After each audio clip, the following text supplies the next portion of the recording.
There we go. She's got it. It's been a month since our last sip and pitch. My name is Sabrina Kent. As I said, pronouns are she, her, and hers. I am a senior vice president at NGLCC.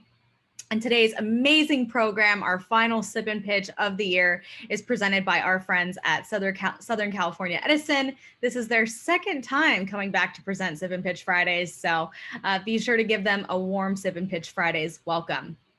We have an amazing program ahead for you today to close out 2020. It is hard to believe we are already here. We have done so many of these programs this year, nearly 20 Sip and Pitch Fridays programs since the outset of the pandemic back in March. So we're really glad to be able to share this space with you twice a month on Fridays.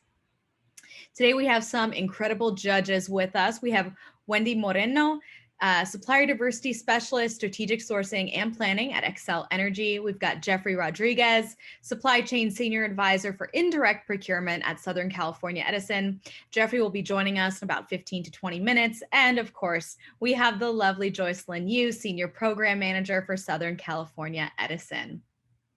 Before we jump into today's program, a couple notes for Sip and Pitch Fridays. Each company will have 5 minutes to pitch. Lauren is here keeping time for us. Lauren, can you say hello to everybody? Hi, everyone. Awesome. Lauren is going to keep us on time as she always does at NGLCC. There will be one presenter from each participating company, and the judges will have 10 minutes for feedback and Q&A for each presenter. No presentation, no problem. We are here in the spirit of informality and collaboration. And if you're not speaking, please be sure to mute your microphone so we can be sure to hear everything our presenters and judges have to share with us today.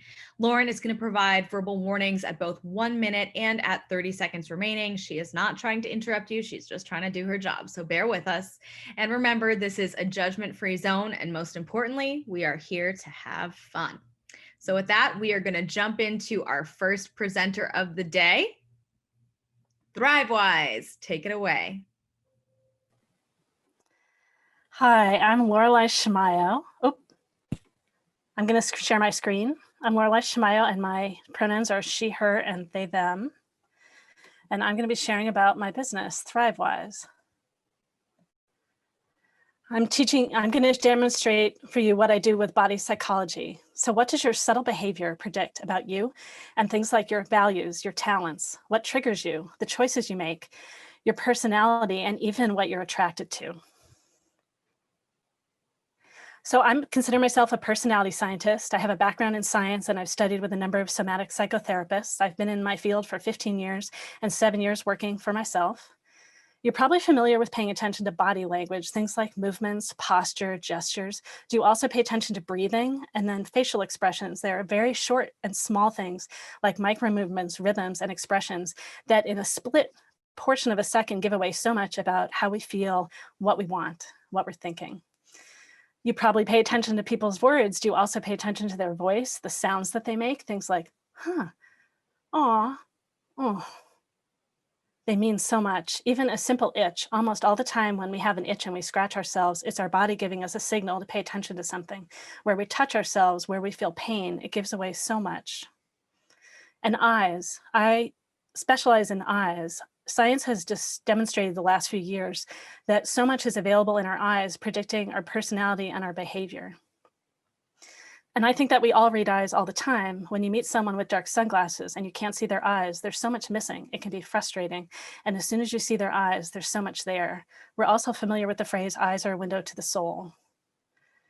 In eyes, I pay attention to things like the angle of eyes, how eyes are focused, how they move, the intensity and presence. I'm looking generally at the iris of the eye and also where the eyes are in the face. I've also been able to read people who are blind. So for example, her eyes, they're directed outwards a bit, whereas hers are leaning inwards and hers are fairly parallel. And even though these are still photographs, in his eyes, there's so much movement happening in his face, you almost can imagine his eyes are moving compared to the rest of them here.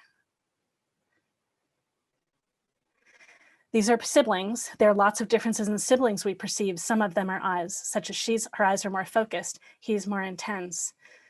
She's more focused. She's more in her body to me, and she's more intense, maybe more emotional, whereas he communicates more with feelings, all kinds of subtle things. In eyes, I'm looking at soul or personality, things like our talents, pacing, our rhythm, how we make decisions, how we communicate, what motivates us, how we protect ourselves, and consciousness. Here's an example of 7 talents that I look at in people. I describe people as having 3. These 3 are more extroverted, these are more introverted, and this is in between. A person has 3, so they're a combination. And sometimes when 2 of them are different, there can be tension in the person. Or when 2 people are interacting where they're different, there can be challenges. For example, here, artists and creativity tends to want to change things all the time because it's more interesting and pleasurable. And warrior efficiency likes to do things the same way all the time. An example of how there are challenges, and it gives me ideas of what to do about it. These are all the traits I look at in people. What's important here is what's authentic and which are masks. There are lessons also in these. For example, we can grow through a series of lessons, or there are 6 options. If we embody one, we can grow to be fluid and access all of them.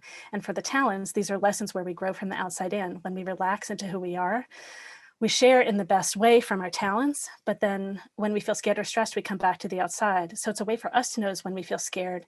And it's a way when we see other people in these outer lessons that we can appreciate the deeper intention they may have. Body psychology includes all these things. My specialty is eyes. That's the most unique element. It's not only the patterns I recognize, it's the advice I give, knowing them. I apply this in leadership, life, and love. In leadership, my current client has said that I gave them better candidates in 2 months than they've seen in 4 years in my hiring work. I'm sure that I've interviewed thousands of people for hundreds of 1 minute. positions. It's great for leading from our sweet spot, what's authentic. This is my book. For managing, motivating people, for helping grow and change culture, for growing people, for marketing and selling to our customers in ways that they better see us, and preventing and solving all kinds of problems. In life, for helping people realize their purpose, tune their career path, honoring others in their life, as well as growing. Even a psychologist felt that I had more affirmed her understanding that she couldn't articulate and that she felt more seen than any other time before. 30 seconds. I provide more a couple said I provide more value in 30 minutes than in 5 years of therapy. I love to do this with conscious online dating. So much I can say about the patterns we typically choose people based on their eyes. Body psychology is for honoring ourselves, others, and making choices. I'd love your advice on what next steps. Should I write more books, develop more training and train more people, find a tech partner, and scale? Lorelei Shemaya with ThriveWise. Thanks so much. Beautifully done. Thank you so much, Lorelei. Really well done. All right, Joy, let's start with you. Any feedback or questions here for Lorelei?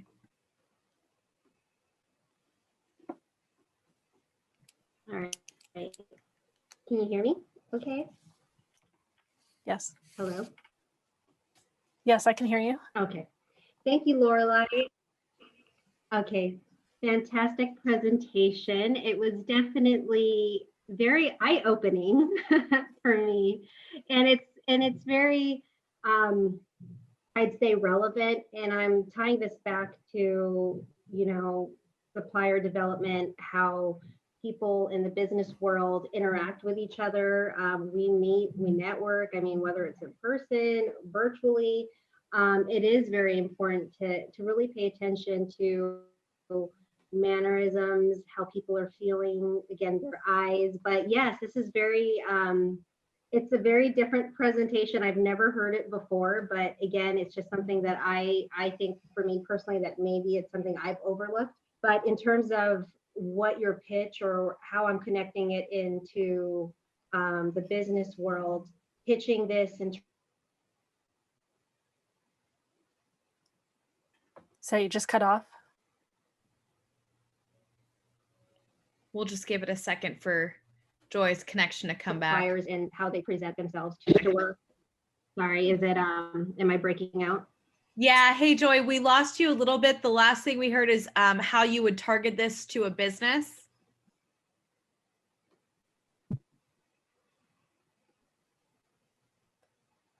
Okay. I can say, Do you want to go to Wendy and then come back to? Sounds good, Joy. Wendy, any feedback here you'd like to give?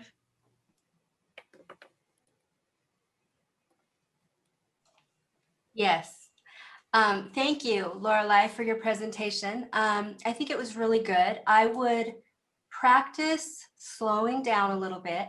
I know you're trying to get everything in that 5 minutes, but I think it's important that you slow down and just really try to get your, communication across. The other thing I wanted to know was, who are some of your target customers right now? So I'm doing a lot of hiring work right now that so many people are unemployed. Clients are having a harder time screening through people. And because I'm able to write ads that attract the right people and then find new ways of helping screen people that are a great fit for the role, the culture, and the team, my tools are particularly useful. So it requires someone that's using an alternative approach. And then also it's great internally for understanding why some people maybe aren't performing as well.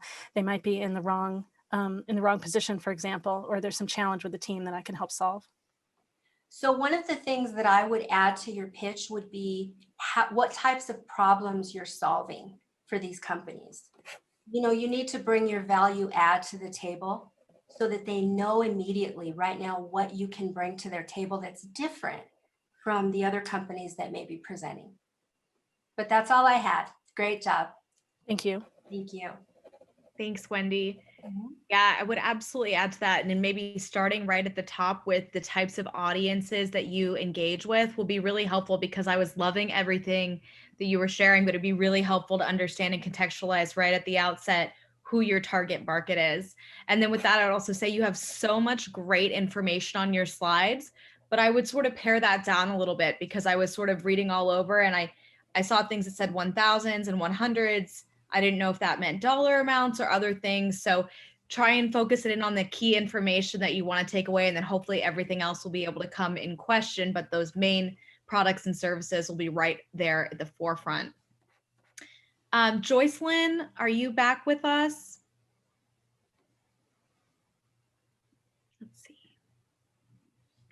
So my IT person, AKA my husband, is working on my connection right now.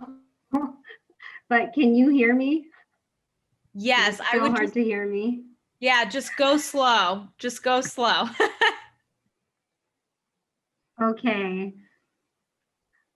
So my recommendation would be to, one, I agree with everything Sabrina and Wendy did say.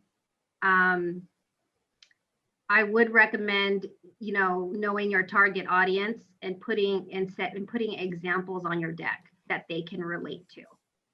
So again, just one thing I was going to add was make sure, you understand who your target audience is, and maybe citing some examples on how they can benefit from your service.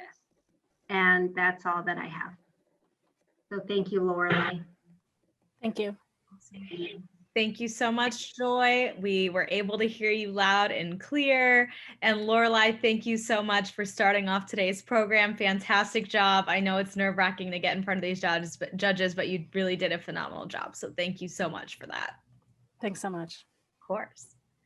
All right, we are going to move into our second presenter, and that would be the lovely Dr. Sarah Skidmore with Skidmore Consulting. Take it away. All right, let me share my screen here.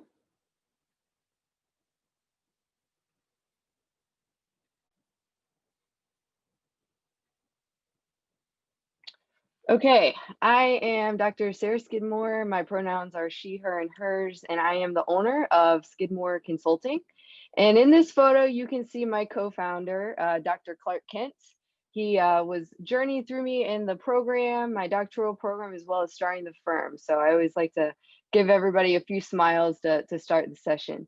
So a little bit about me. I am an innovation practitioner and a leadership futurist. So those are some fun little buzzwords out there that tend to capture more attention than just saying consultants. And I completed the Emerging Fellows program with the Association of Professional Futurists, which is a global organization focused on foresight and strategy development for the future. And then I started my firm, Skidmore Consulting, in the middle of my doctoral program several years ago. And it was really an opportunity to bring to life the work that I was doing through my research and action learning, and bringing that to organizations in the real life. And so I'm proud to say we are an NGLCC LGBT business enterprise, as well as a WeBank women's business enterprise. And 2 days ago, we qualified for the women-owned small business certification. So proud about that. So I'm based down here in Orlando, Florida, but I serve clients virtually, literally all over the world. So how is our approach different? There's a lot of leadership consultants out there, strategy consultants out there. And our approach is that we partner with leaders in the small to mid-sized business space who are ready for more. So there's that initial space where we work with those who are ready and willing to grow in their leadership. The approach we bring is inclusive, strength-based leadership. So all of our principles and practices that we share with our clients are based around those principles, with the ultimate goal of building stronger people leaders. One of the other distinctions of our firm is myself as the primary consultant, as well as other consultants I bring onto projects based on scaling needs for our clients. We use leadership doctors. So we have those who have both a practical experience as well as the academic rigor associated with completing a doctoral program, just to have that little bit of expertise that tends to make the difference. Again, our offerings are scalable, we are responsive, we are flexible, and we adapt to client needs. So right now we are offering virtual learning experiences due to the pandemic. And that ranges from a variety of comprehensive leadership solutions for organizations, as well as random, more as needed type services, resulting in leadership training and coaching needs. We do have a line of experiential leader development retreats that are on hold at this time. And one of the distinctive factors we have is our Stronger People Leaders program. And that is a leader development solution, sort of one of those off-the-shelf programs we offer to organizations who may not want a customized approach to leadership development, but rather use our curriculum that's based on 10 lessons critical for leader development. And we offer that through hybrid learning programs, both a 12-week program as well as a 12-month program. And coming soon, we will have some other learning opportunities online associated with that. So that is a bit about my organization and where we are. And I am at the 4-minute mark and I'm good. I'm done. Awesome. Thank you so much, Dr. Skidmore. Yeah, love the dog, Clark Kent. We must be related. But great job. And Dr. Skidmore was actually in our very first cohort of the NGLCC Accelerate program earlier this year. So really great to see you showing up and being a part of Sip and Pitch as well. So Wendy, let's start with you. Any feedback here for Dr. Skidmore?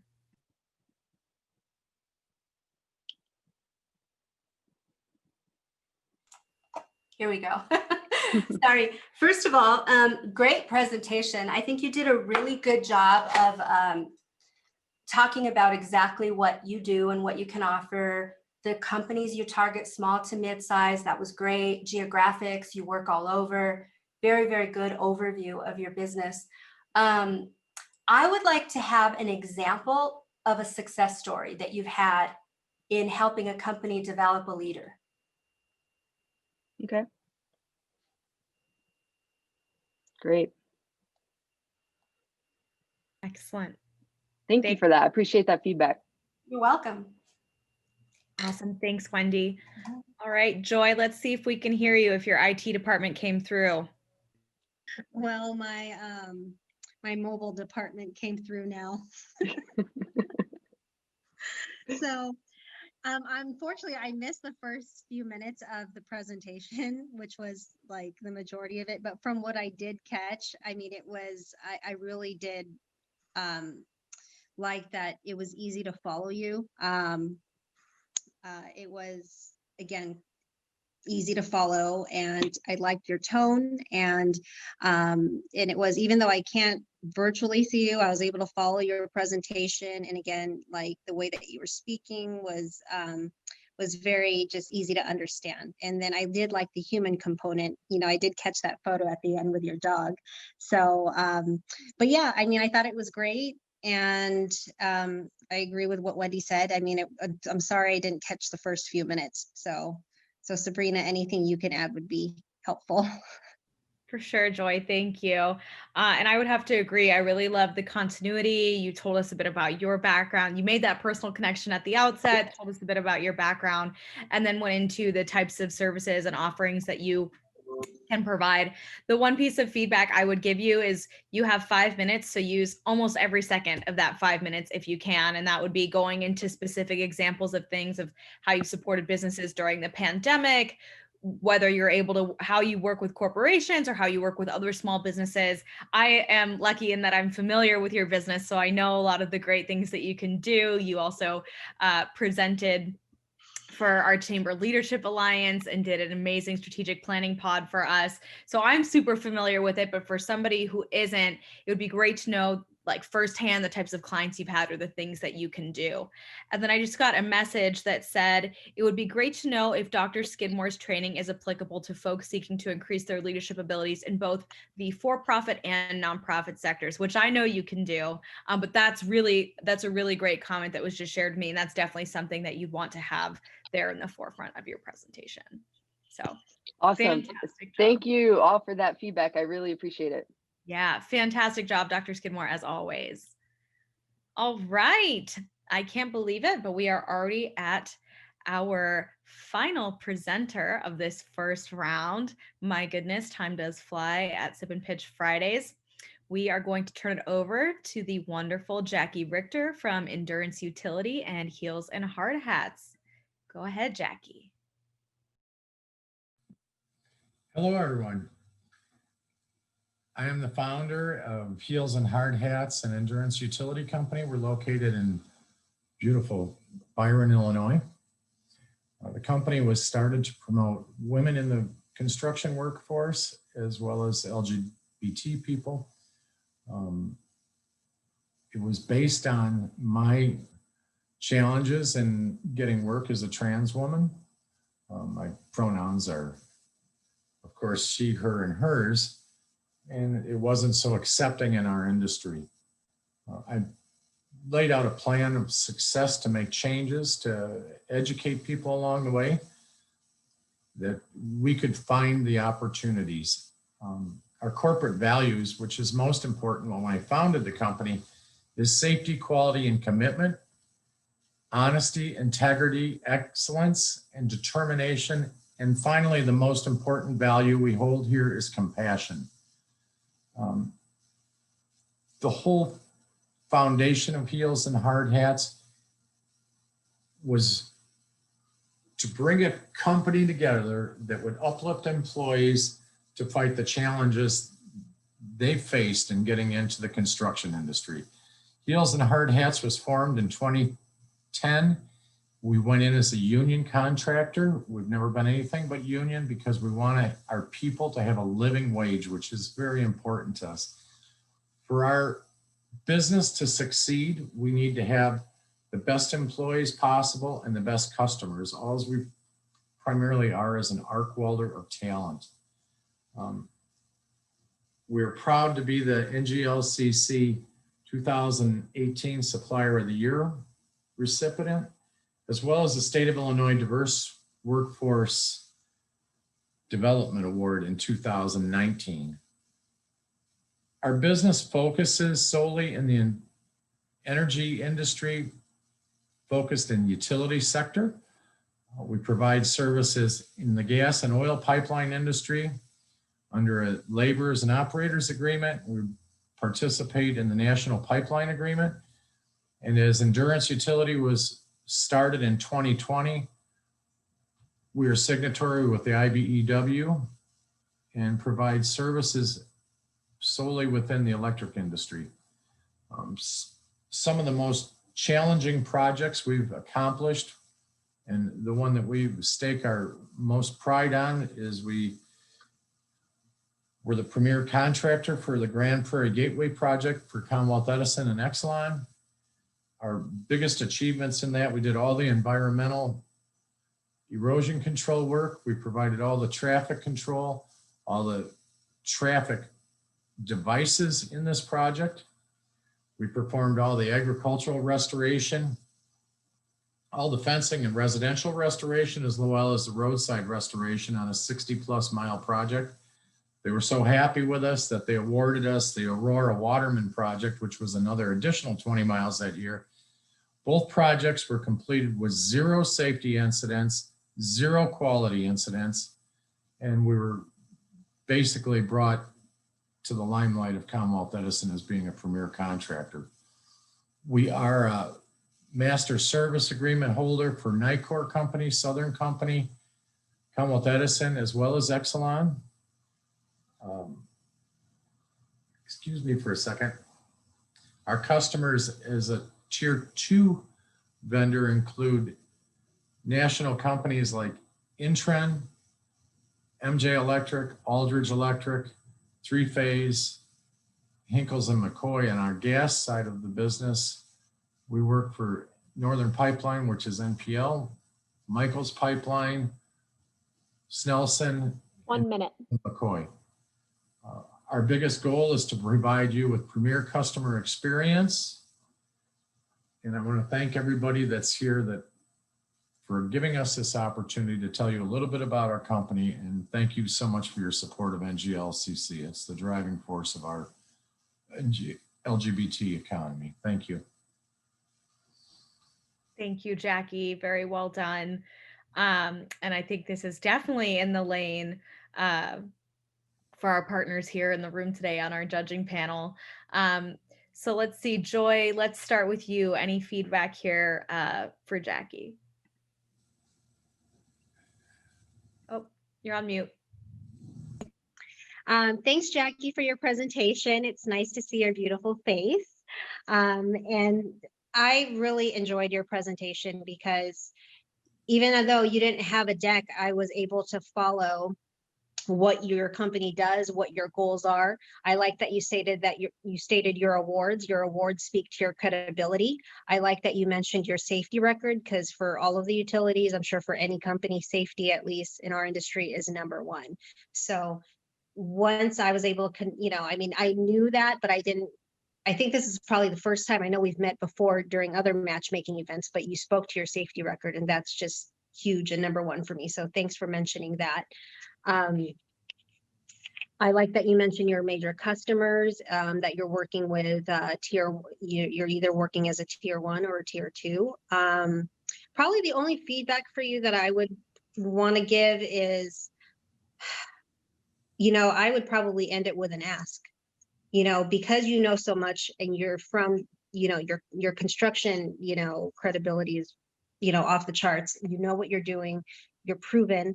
I would probably just end your presentation with an ask, whether it's, we know that, whatever it might be, I know that you're asking for the business, but if there's something specific that you self-perform that you think that we could utilize or leverage, I'd probably, end with an ask. Thank you. Excellent. Thank you so much, Joy. All right, Wendy. Hi, Jackie. So here's the deal. I think you did a great job. You touched on the industries that you service.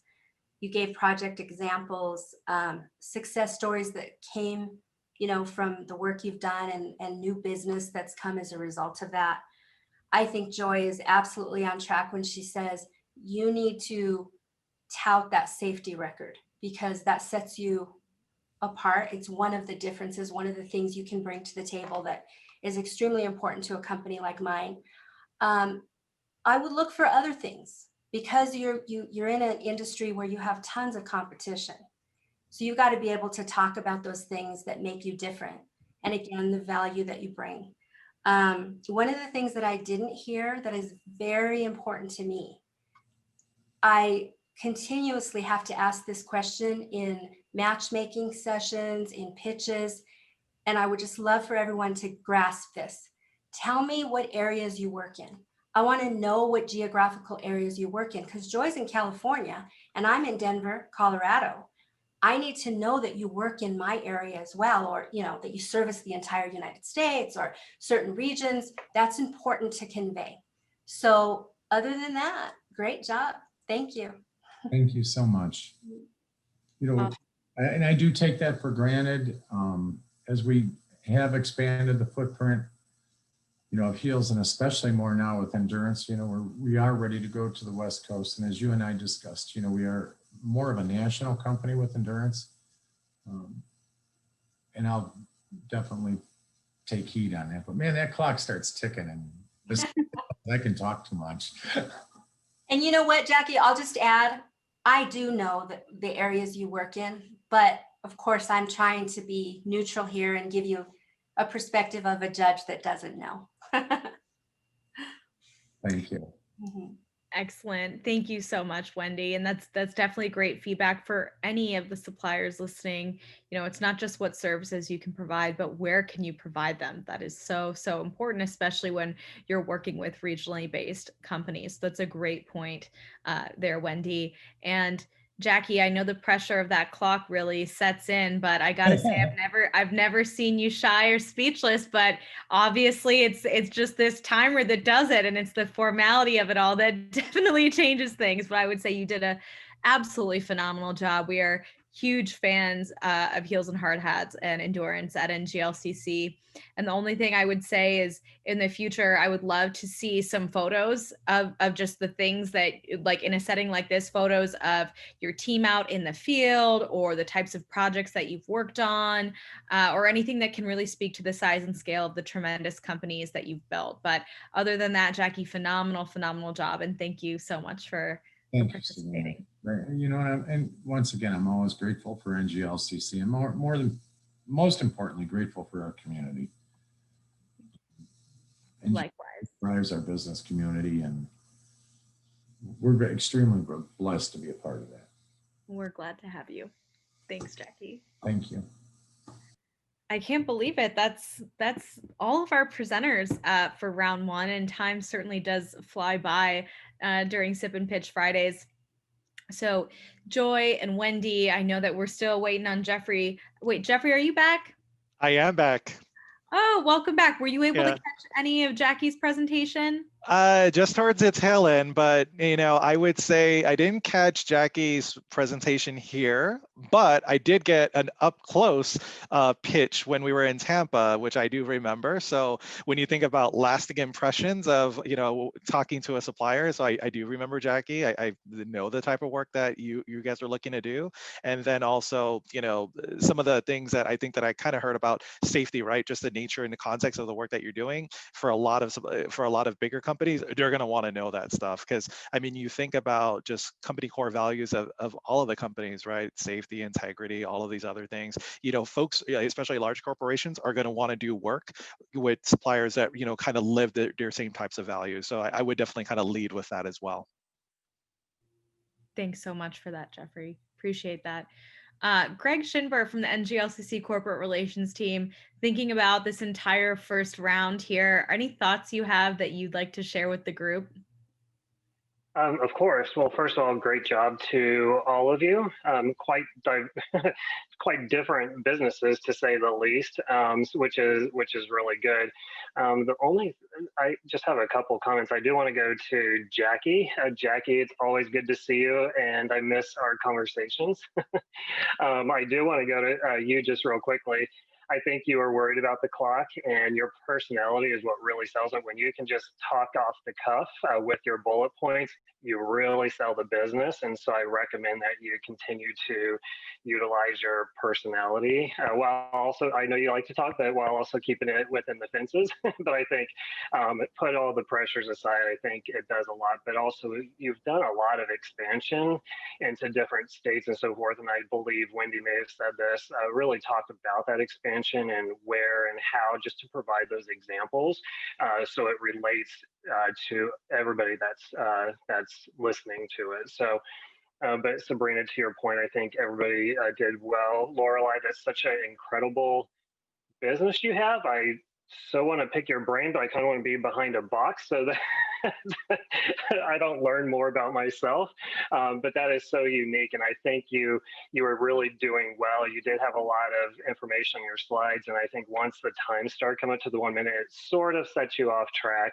But I think your presentation was great. And then Dr. Skidmore, I think that was really great. I love your confidence and you just know your business. I think you were pretty concise with what you were offering and who you were offering it to. So I think that was great, but I know the clock gets to everybody, and once you get that warning, it sets it off. So just always know what your closing might be, and if there's going to be a specific ask in case someone interrupts you in a meeting or walks in or whatever, at least you know how you can finish it. So always know your beginning and know your ending. But other than that, nice job. Awesome feedback, Greg. Thank you so much. So judges, just thinking about closing thoughts here, similar to Greg. First of all, thoughts. Oh, my dog has a lot of thoughts here about the other dog that's crossing the street right now. But outside of that, closing thoughts, just wrapping up on this first session. And then also, I think it's really helpful for everybody to know what are the top things that you're looking for in any pitch or any sort of, rubbing shoulders at a bar when we're back into our usual conference networking spaces? And then what are the big things? What are the big things that, people have done that really stick out with you as big no-nos that you don't want when somebody's pitching to you or sharing what their capabilities might be? So Wendy, let's start with you. So first of all, everyone did a great job. I know that it's really nerve-wracking pitching and, being on a clock, and it's tough. I get that. So great job, everyone. Thank you for your time today. I would just say some of the things that really happen all the time. One of the things I mentioned was people not telling me, where they work. So I was just in a matchmaking event not too long ago, and I had so many people wanting to meet with me, but none of their capability statements told me that they worked in Colorado or Minnesota or any of my geographical areas. So that is a big deal for me. I want to know that right out of the gate, because of course, you don't want to waste anybody's time. So that's really important to me. And the other thing is, I think just in general, really, really setting yourself apart. You have to find a way to show me what value you can bring to my table right out of the gate. I was also in a matchmaking competition not too long ago, and I was meeting with all of the same type of businesses. So they were all doing the same exact thing, and I met with maybe 10 of them, and I asked each one of them, I'm meeting with all of your competitors. So I need you to help me remember you. What am I going to remember you? What's going to set you apart from all these other companies I'm meeting with today that do the exact same thing you do? And so that's what you need to be thinking about when you're meeting at matches or pitching or whatever these things are that you're trying to get new business, is really like setting yourself apart and figuring out before the pitch, what problem are you trying to solve for that particular company you're pitching to. Figure that out, and that's going to take you pretty far. That's such great advice, Wendy. I don't know if Casey Oakes is on the line today from Marriott, but last week he and I we presented for one of our affiliate chambers in Ohio on a session about perfecting your pitch. And one of the things we said is, if you have an IT staffing firm, I've already met 7 of you today. What makes you different? What's your value proposition? What makes you stand out? Because yes, a quality and competitive bid is going to get you far, but it's not going to run the full mile for you. I need to know what problem you're solving and why your competitor that I just talked to 5 minutes ago is not the company that I should go for. So that's really great, Wendy. Thank you so much for sharing that. Joy, what about you? Any thoughts here as we close out this round, and then also, to the same point of the do's and don'ts of pitching? Yeah, so first off, thank you to everyone who presented. Everyone did an excellent job. And I agree with all of my colleagues. I mean, Wendy, with all the feedback that you provided, Nash, with understanding their geographic region and the areas that they support. Again, what sets them apart from the competition? I mean, also keeping in mind that your chances are what you provide to us, we already procure. And so you have to prove why are you better than the supplier that we're currently working with. And one of the things, I mean, I know that we're in a forum here, but if you're doing a one-on-one presentation, I think would be helpful, that a lot of suppliers don't really know where they fit into whether they, I don't know whether they didn't do their homework in the utility industry or whatnot, but I mean, that would help me like make an introduction for you. If you know exactly, hey, your customer service department, your call center, you know, I know that you have, you know, 80% of your spend is in transmission distribution within construction. I'm looking to self-perform and do this type of service. Again, just trying to help you, or help me help you make that connection. So that way, if we take it a step further and I take you internally and introduce you to, you know, our internal stakeholders, I want to make sure that you understand the industry and the department and what value add you can bring. That's excellent, Joy. And you know, it's something we say so frequently and we remind our suppliers is that you're really creating a relationship with the supplier diversity professional, and they are your conduit and your entree to the rest of the company. So it's really about bringing that best foot forward and cultivating that relationship over time to see where you might be able to ultimately fit into the equation down the line. So thank you so much for that. Jeffrey, what about you? I know that you weren't able to see some of these pitches, but I know you've got thoughts to share with this group. Yeah, so I'll go straight to the bar talk that you inferred earlier that we would be normally doing here. But I would say, you know, be deliberate, like have a meeting with a purpose, right? So like if you know who's going to be in attendance at a meeting that you're attending, I would do some homework on those folks, right? So I know I didn't hear all of the pitches, but I know there was a doctor on the line. So I know here at Southern California Edison, one of the things that my team's trying to procure, contract tracing. We're trying to do all these things with COVID that we're supporting. I mean, we're looking out for our own staffing and contractors, right? So we need to do those things. So right when I heard doctor, that was what's straight to my mind of what I need, right?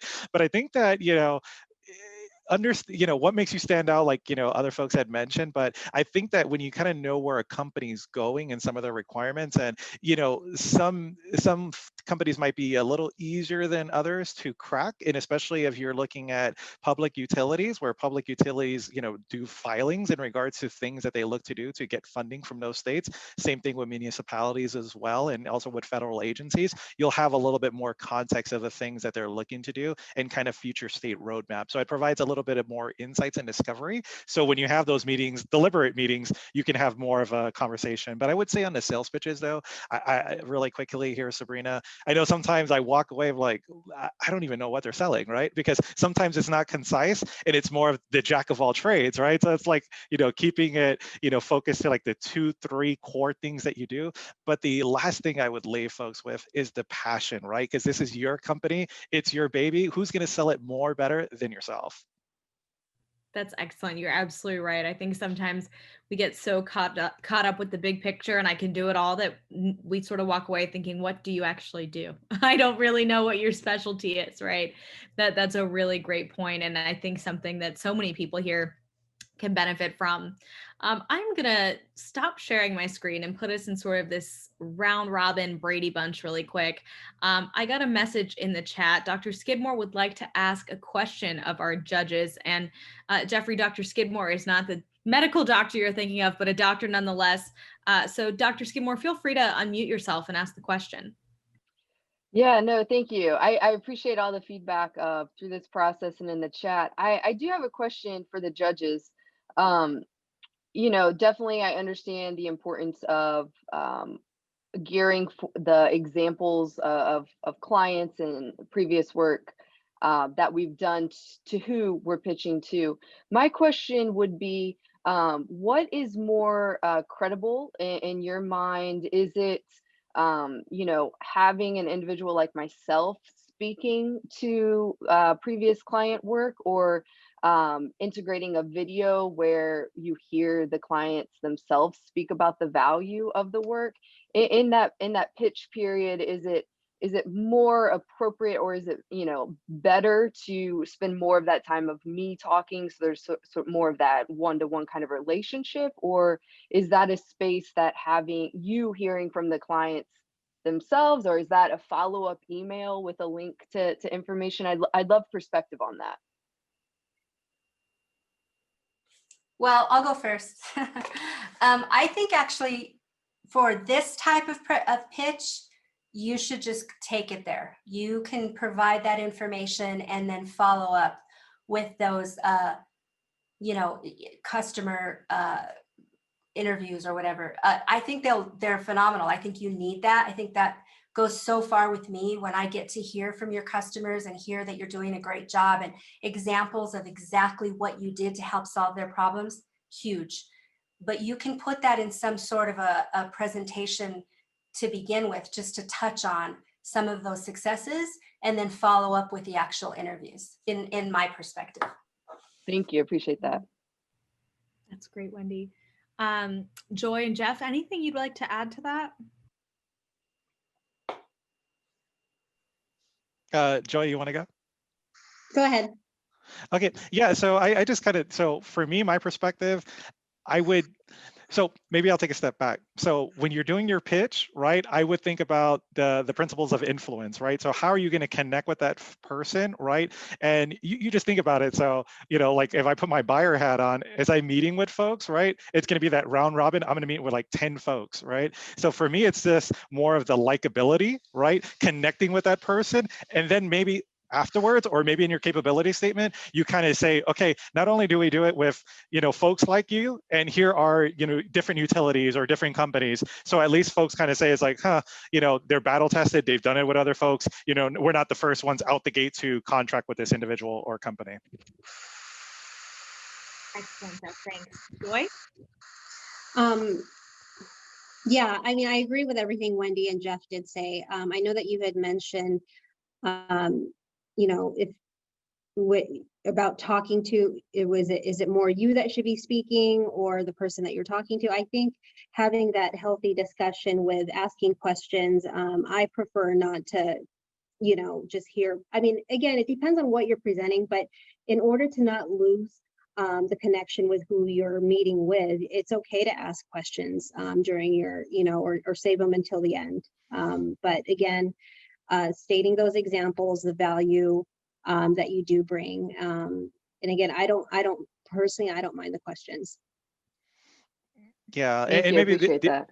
yeah, and the only other one thing I would think about, so, you know, I look at it as social proof, and, you know, it's kind of like if you were going to buy something online, you kind of want to look at those customer reviews, right? It's like everyone saying this is the hot product, you know, it's 5 stars kind of thing. So you could sell it, I think, as a post, you know, conversation. It's like, hey, by the way, here are the other clients that I'm working with, and, you know, you might know them in market or industry.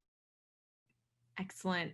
Thank you, judges, so much for that. And that was a great question, Dr. Skidmore. I think one of the things you also mentioned in there is about video. And I would say in a presentation setting, especially in a virtual world, there's so much room for error as it relates to video. And it can really just take away from that human element of connecting with you. But a video is definitely something you might follow up with later to say, hey, check this out and hear from the clients that I've worked with and how they've benefited. Awesome. All right. Well, that concludes our first round. Do not go anywhere. We're coming back for a second round of pitches starting in just over 5 minutes. So go stretch, bio break, and then at 5 p.m. Eastern time, we are back for the sipping portion of this event. And Jeff has a pretty amazing little presentation to share with us. And then we're going to jump into some really amazing conversation. And this is also the space that you'll be able to ask more of those burning questions that are on your mind for our judges and for our corporate stakeholders participating today.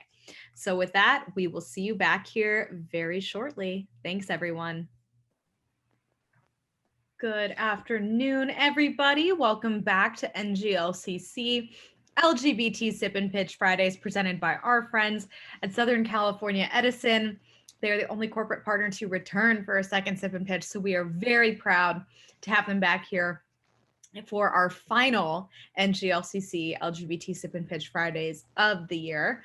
It's hard to believe we've already made it here, but we are here.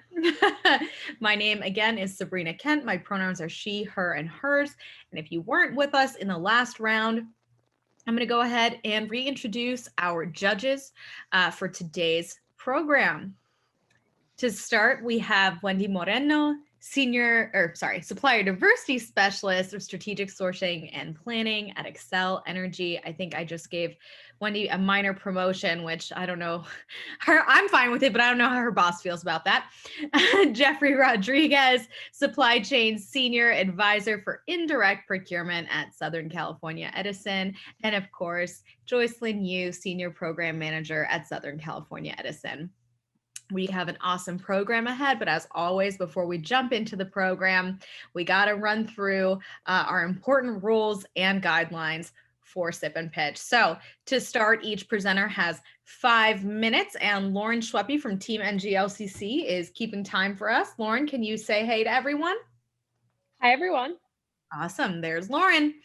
We will have one presenter from each participating company, and judges will have 10 minutes for feedback and Q&A. This is designed for informality and in the spirit of collaboration. So no presentation, no problem. And if you are not speaking, please mute your microphone because that allows us to make sure we can hear everything our judges and presenters have to share with us. Lauren is going to provide verbal warnings at both 1 minute and 30 seconds remaining. She's not trying to interrupt you. She's just trying to do her job, so don't get upset with her. And then finally, this is a judgment-free zone designed to help you enhance your pitch and grow your company. So we're here in the spirit of collaboration, of growth, and feedback. And finally, most importantly, we are here to have fun. So with that, I am going to turn it over to AJ Winkler with Zoku Tech. Go ahead, AJ. Thank you. 1 second. Let me get my screen share going. And Wendy, I am actually in Colorado. I'm in Broomfield, and I use Excel. Okay, so I'm AJ Winkler, pronouns she, her, and I am the owner of Zoku Technology. AJ, we can't see your slides. Oh, you cannot see. What do you see? Just me? Just you. Oh, now we see you. Boom. Done. Do you see it now or now? That's No. the slides. Yep. Okay, awesome. Okay, so yes, I'm the owner of Zoku Technology. So who are we? So we are a full service startup hub. We take businesses from idealization to acquisition. So we do focus on software development. We have team members in New York, the HQ in Boulder, Washington, DC, New York, Tulsa, and then also London and India, Philippines, and the Ukraine. So some of our custom solution suite that we have, we focus on 2 major services: UX, UI design, user experience, user interface, and then software development. We are full stack. We do iOS, Android, and web. Pretty much anything you need, we can create. We've worked with one of the biggest hospitals in New York City, Mount Sinai, Bear Burger, a really awesome burger chain that also has healthy vegan options. And what I was talking about with the Startup Hub, once we get them in the door and we really help with the UX, UI design and the software development, then we can also help offer other services like sales, marketing, finance, and branding to really get them to the next level. Because as you know, if you build something, they're not going to come. You know, you really want to get them and help them on all angles. And that's what we're trying to do. So how we got here. So I've been an entrepreneur now for 6 years. 3 of those years was with Zoku, my current company. My last company was with a company called Kolu, and it was a travel startup. So it matched travelers with locals for tour guides and touring services. And I built a pretty big team there. We started getting revenue, we raised funding, but that actually, it failed due to numerous things. But the lessons I learned along the way were really invaluable. And I took my CTO that I actually met online, who was in India, and we decided to start Zoku together. And I've never actually met him, and I flew across the world to meet him, and I stayed with him and his family, and we bought an office together, and that's how Zoku continued to grow now and we're coming on year 3. So why Zoku? I gave a little bit of background of where we came from and where we're at now. So we have a really diverse and accomplished leaders on our team. We have everyone from 5 to 20 years of experience. Our CMO used to be the CMO at BMW. We have sales, really extensive sales experience. All of our developers have at least 5 to 10 years of experience. So, we're LGBTQ and Black, white, Indian, men, women, like everyone is on our team. And I really love getting those diverse set of advisors to help me out and grow. Industry standard methodology, we use Scrum Agile management. We have project PMP certified project managers, and we use Google's design sprints. All of our services are in-house, all team that I vet and my team. And we really provide great ROI and financial value for everyone involved. We charge, pretty reasonable rates, but just enough, where we can continue to build value for our customers and then grow as a company. So why do I do what I do? I love the flexibility, and I really love small business. I really love the creative aspect. I really never saw myself as a creative growing up. So I kind of found that outlet through entrepreneurship. Andy Warhol is one of my heroes, and he was talking about how business is his favorite form of art. And that's, I kind of took that and ran with it.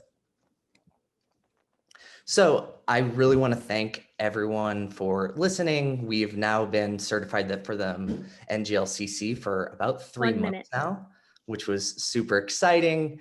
And I actually came out as trans last year. So COVID has actually been maybe not the best thing in the world for my business, but for me, it's provided a lot of reflection and really helped me who I am today. So it's really cool when I found that NGLCC existed and I reached out and went through the process. I'm here now. So a little bit that I do want to say that you can see on here is that anyone that is interested, that has any development needs or anything UX UI design, you could email me at aj@zokutech.com and put NGLCC in the subject line. And if you want to work together with a 6-month contract, happy to give 2 months free development. So thank you, and happy to answer any questions that you have.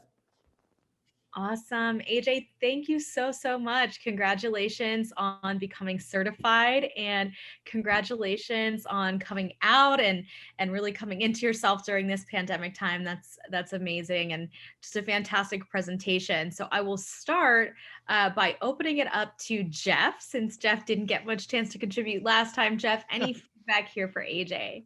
Yeah, and I was actually taking some notes. So AJ, I think, really, really good presentation here. So, and I definitely like the UX UI, you broke out the abbreviation, right? Just in case folks didn't know what that is. So I think that's always good. And, I think that's really, really in demand. I know that's something that we look for here at the utility as well.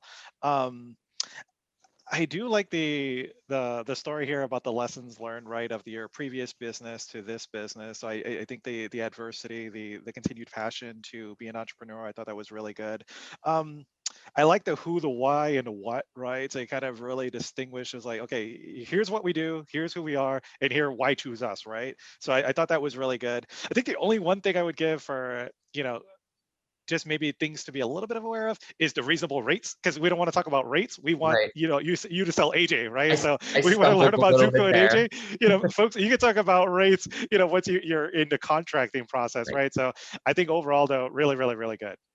Thank you very much. I actually used a wrong slide. I had the wrong presentation. I had another presentation with one more slide that was the ask. So I did miss that. But essentially just 5 more seconds, the ask for next year, just to be networking opportunities. And then I would like to partner with VCs or incubators to really help out any of their clients. So my ask there that I missed in the presentation. No, AJ, and once again, I think you did a really good job. And I think, once again, I'm really into more of the psychological behavior. So I think for me, when you think about, once again, principles of influence, the liking, right? Typically, folks want to do business with folks that they like. So yeah. I think you throw that out there. So it's easy to have a really good conversation with you. And then from there, now really learn more about your business. Thank you so much. Thanks so much, Jeff. Awesome feedback. All right, Joy, anything here that you'd like to share with AJ? Yes, thank you, AJ, for your presentation. Excellent, excellent presentation. First of all, congratulations on on everything. And what really came out in your presentation was, one, I loved your energy, great energy. And speaking to Jeff's points about that likability factor, you have it. You absolutely have that. I love that I was able to really understand. I mean, so customer service is one of my clients, which I'm the supplier diversity business partner to. But again, that term UX UI, I was able to connect where you fit in within our organization. And again, simplifying everything about the who, what, where, why us. I mean, loved it. Again, phenomenal. I think excellent presentation. And I mean, if there was anything that I can critique, I'd probably say that there really isn't. So other than I did agree with Jeff's note about the rates. Yes. But yeah, again, I agree with, I love that you said that you had a last slide about an ask, and that's absolutely necessary. So again, excellent presentation. Thank you. Thank you. Thanks, Joy. All right, Wendy, over to you. Totally agree with Jeffrey and Joy for sure. You did a really good job, and the likability is absolutely there, and that's very important. I think one of the things that's important to me is my supplier diversity team is pretty diverse. We have a couple of people on the team that have no idea what UX and UI is. So when you're meeting with teams, and you need to know that you're not always meeting with the IT buyers, right? You're not always meeting with the folks in the organization that focus on exactly what you do, your expertise. So you need to find a way to pitch to them so that they can understand how to take your experience back to those buyers and convey that experience. So that would be the one thing that I would say. It was a great presentation. Just for some folks, they wouldn't get it. They would get lost and go, I don't understand what that means, right? So keep that in mind when you're pitching. The other thing is, you mentioned ROI and financial value that you bring to the table. Tell me how. Give me a couple examples. I don't, you can say that, but I'd love to hear about a couple examples of how you've done that with other companies. Otherwise, great job. Thank you. Absolutely. Thank you, Wendy. And I think that's something that I've learned the hard way on the UX UI specifically, is that I have to really put in layman's terms when I have our exploratory call of, like, essentially, you have to look at it like either building a car, building a house. It's the architect, it's the blueprint that, we can follow. So I totally agree, and think of ways how to orchestrate and show the financial value better. Thank you. Thanks. Love it. Thank you so much, Wendy and AJ. Phenomenal job. You could probably explain that to me in layman's terms and I still wouldn't get it. And that's why I'm not on the IT side of things at NGLCC, but I gotta say you did a fantastic job, and thanks so much for taking part in Sip and Pitch. Awesome. All right. We are gonna turn it over to our next presenter, Frank New of Man Your Style. Hi, everyone. Thank you for having me, Sabrina. It's really great to be here. So let me just share my screen real quick.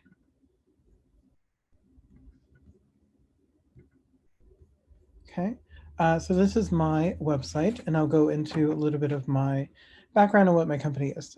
So Man Your Style is a fashion and events production company based here in New York City that began a little over 3 years ago. And a little bit of my background.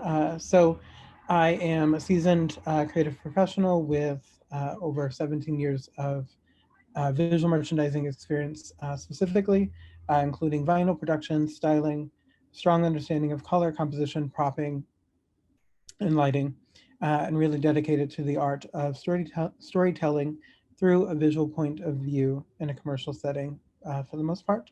Additionally, I am a seasoned event professional as well, with over 10 years of experience in event production, decor planning, executing, and event management.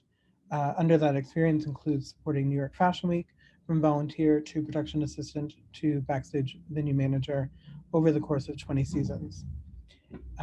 And just to add that my business is also a certified LGBT business enterprise as well.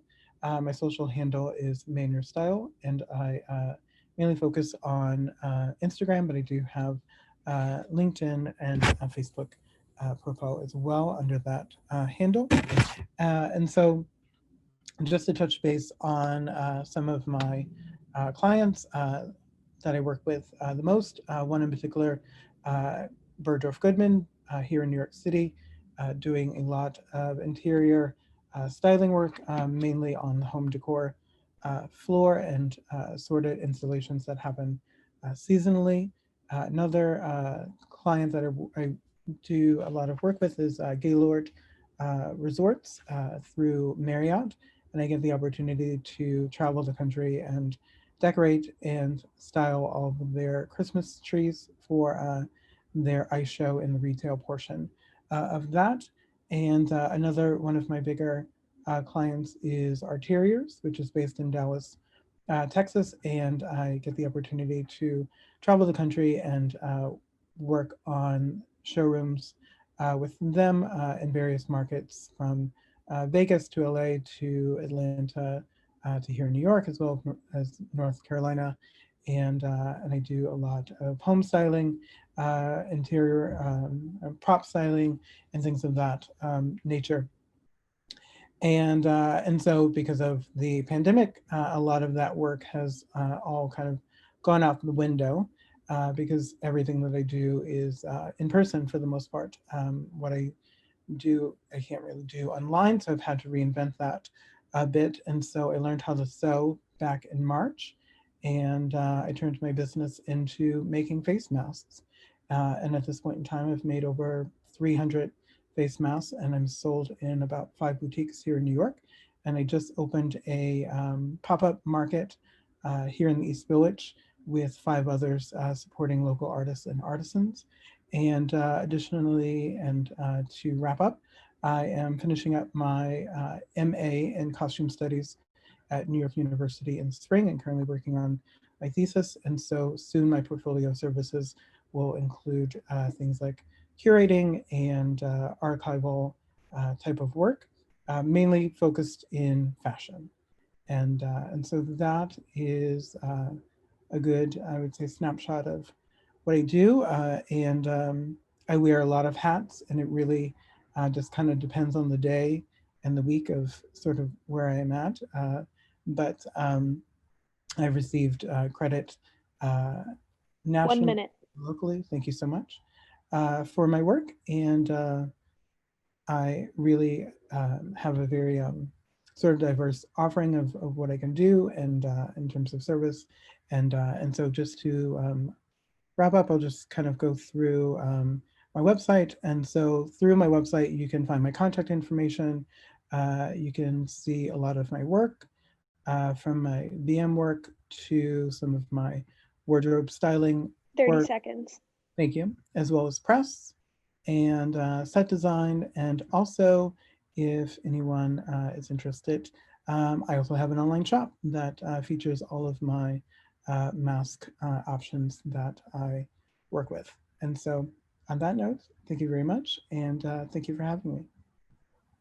Excellent. Thank you so much, Frank. Wow, I'm loving seeing all of these beautifully curated designs and looks. This is great. Wendy, let's start with you. Any feedback here for Frank? First of all, I'm bummed that I didn't get to see the slides. For some reason, that whole piece and part of this went away for me. So I didn't get to see them, and I was really anxious. I'd like to see them. Please, somebody send them to me, because you're just, it's just refreshing. And I think you have a very cool job. I love design. And so that really appealed to me. I think your presentation was really, really great. I think you covered everything you needed to cover. As a utility, I just have a random question, thinking outside the box a little bit. How would you pitch to me as a utility? What could you potentially do for me outside of the masks? Because we all need masks. So something different. Sure. So, I mean, for you, in terms of business, I mean, visual is a big part of anything, not just a retail setting, but in office, it could be sort of interior styling or assisting with picking out furniture and figuring out how to piece it all together, or art, curating art for your office walls and things of that nature. So, I really am a man of many trades, and so yeah, and even for companies that want to do holiday productions, that would be something else that I could do.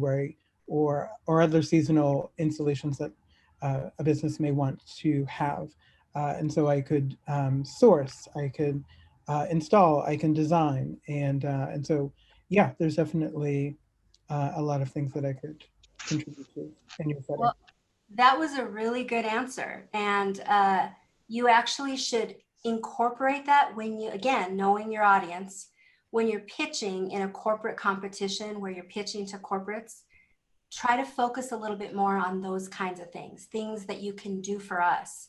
Other than that, I mean, it was really good. Thank you. Thank you so much. Thanks, Wendy. Joy? Yeah, Frank, thank you so much for your presentation. Just like Wendy, I'm bummed that I didn't get to see your slides. So if someone can send that over to me as well, I'd like that. I'd like to see them. Based on, you know, what I was able to hear from you, I like that you were able to speak to the diversity of your portfolio. You know, whether it was home, fashion, hotel, I like that you're able to just quickly go through, okay, yeah, you do provide a diverse portfolio. I did like how you had a response to the pandemic. That just shows that, you know what, you're a go-getter and you don't give up easily, that you are going to evolve with the times. Definitely like that. If there's any feedback I could give you, it's really wanting to understand the benefits that your clients received as a result of your service. As a result of your services, what benefits have your clients did receive? You know, other than your spectacular customer service and your edge and design and all of that. I mean, I just think it would be helpful to hear all the great things that or benefits that your clients have received as a result of your services. So other than that, great presentation. Thank you so much. Thank you. And I've included my website, which was what I used as far as my slides go. It's in the chat. Thanks, Great. Frank. Yeah, and I would add to that because I did see the website and it wasn't until the end that you started to move through it. So I would love to see that as sort of a visual way to stay engaged during the presentation, because you were sharing amazing information, and then seeing those photos at the end, it was like, oh gosh, I want to spend more time looking at all of these incredible visual aids that you've shared. Jeff, let's go over to you. Any feedback here for Frank? Yeah. So I would share for Frank, but also for everyone else on the line here, branding goes a long way. So when I saw Made in New York, so I'm an original New Yorker. So just that, I had a connection with Frank, not even knowing what he was going to pitch, right? So for me, it's just like, I was all in already. I was like, okay, I want to hear what this guy has got to say. So, you know, I was already excited. So I think on just from our previous presenter with AJ with Zoku, so the UI UX kind of feel. So I like the look and feel of your website and everything else that, you know, the team went through here. So I also think the once again on the social proof, kind of talking about the clients that you serve and those kind of things, I think that was really good as well. I did agree. I actually had a similar comment to Joy's comment. So, you know, at the utility here, we always talk about the, you know, how we do outreach with the communities we serve. So it would have been good to hear, or I'm not sure if you do it or not, but how do you give back to the communities that, you know, that purchase your products? Like, you know, it's made in New York. So how are we giving back to the city of New York, right? Or New Yorkers who are buying your products? So just something to think about. I think that would be good as well. But I do like the pivot is like, hey, you know, this was our typical model, right? You know, a pandemic hit, we switched model, we pivoted, and here's, you know, other offerings that we're doing. So I think that was all good. Thank you so much. Awesome. Thanks, Jeff. Yeah, I keep joking, pivot is the name of the game in 2020. It's the buzzword in addition to, oh, I was on mute. So There we go. I love it. Frank, awesome job. Thank you so much for participating today. And I can't wait to check out the different things that I might be able to get from Man Your Style. So thank you. Thank you so much. Awesome. Well, we are turning it over to our final presenter of the day. I cannot believe we are already there. It's crazy how quickly time can pass during Sip and Pitch Fridays. We are going to turn it over to the amazing Travis from the boards. Take it away, Travis. Good afternoon, everybody. Can you hear me? We can hear you. Awesome. We can see your screen. Awesome. Perfect. Thank you so much for your time. I'm over the moon, excited and nervous about this entire presentation. I'm presenting to you the boards. We are a charcuterie gourmet culinary experience company. We specialize in a unique curated seasonal cheese and curated cured meat presentation experience to our customers. A little bit about our backstory, how we came about. This was birthed at the end of October of this year. And this is birthed out of COVID-19 and a 6-month furlough where I thought I had lost my career of 20 years in the hospitality hotel sales industry. And I had to take probably 3 to 4 months to sit in some silence and peace to really focus on what I wanted to do next if my career was over. And as I sat in silence a couple of weeks, I realized that my true passion and dreams were focused around food. And hosting friends and family in unique curated moments that I've always hosted within my condo here in DC or back at home in North Carolina with my family. And after I thought about that, I was like, what's one of the main focus of those events, of those gatherings that I do? And it always revolved around my over-the-top appetizers. And I know you're getting hungry as you start to look at some of these pictures as I scroll down the picture of my Instagram page. But the boards is really a curated experience that we're talking about here. Currently, we're presenting 3 levels of curated boards, which start at the classic, which is our small board, which is here you're looking at here at the top on the left-hand side with the grapes and the yellow flowers and the carrots. And then we're going to move over to our elite board, which is our medium-sized board, which is right here with the strawberries there as well. And then we move down to our larger boards, which is our heartier boards, which will feed up to 15 people. And that's here, right here at the baby reveal. One of the things that I've prided myself with this company as I've birthed it over the last month or two is really creating unique experiences. There's no single board that's like each other. So when you order and work with me on customizing an order for yourself or for your event, there's no other board from my company or from my customers that will be able to have this board. Everything is uniquely curated down to the cheese, down to the seasonal vegetables that we're looking to include on these presentations for you as our customer. So that really creates a unique opportunity for us that distinguishes us from all the other charcuterie board companies here located in the DMV. And if you know anything about the cheese and wine explosion right now, it's almost like the cupcake experience explosion that we saw probably 2 or 3 years ago. Everyone was doing it. And it's the same thing with the charcuterie board. So one of the things I really wanted to do was to create something that was curated, that you work with me as your curator on your board. So there's no cookie cutter experience there. And it's worked really well. And I think my customers really appreciate that opportunity to really curate based upon their needs and their tastes with themselves and their customers. Right now, we just have a very small menu because it's myself, it's me, it's one person that's doing this out of my apartment. And I find quite a lot of joy in this as I've now gone back to work in my main career and carving out more time to dedicate it to the boards in itself, looking for the future growth of this company. And I think as a company, as I'm pitching to some of my customers and I'm presenting this out there to the world of the DMV, we're looking for you to be able to see yourself having customer gifts. 1 minute. Thank you. You're sending little gift boards to your family and friends for the holidays since we can't gather together. Or as an organization, you can send it to your staff for holiday parties. There's just so many unique opportunities that that you have, whether it's a romantic date night.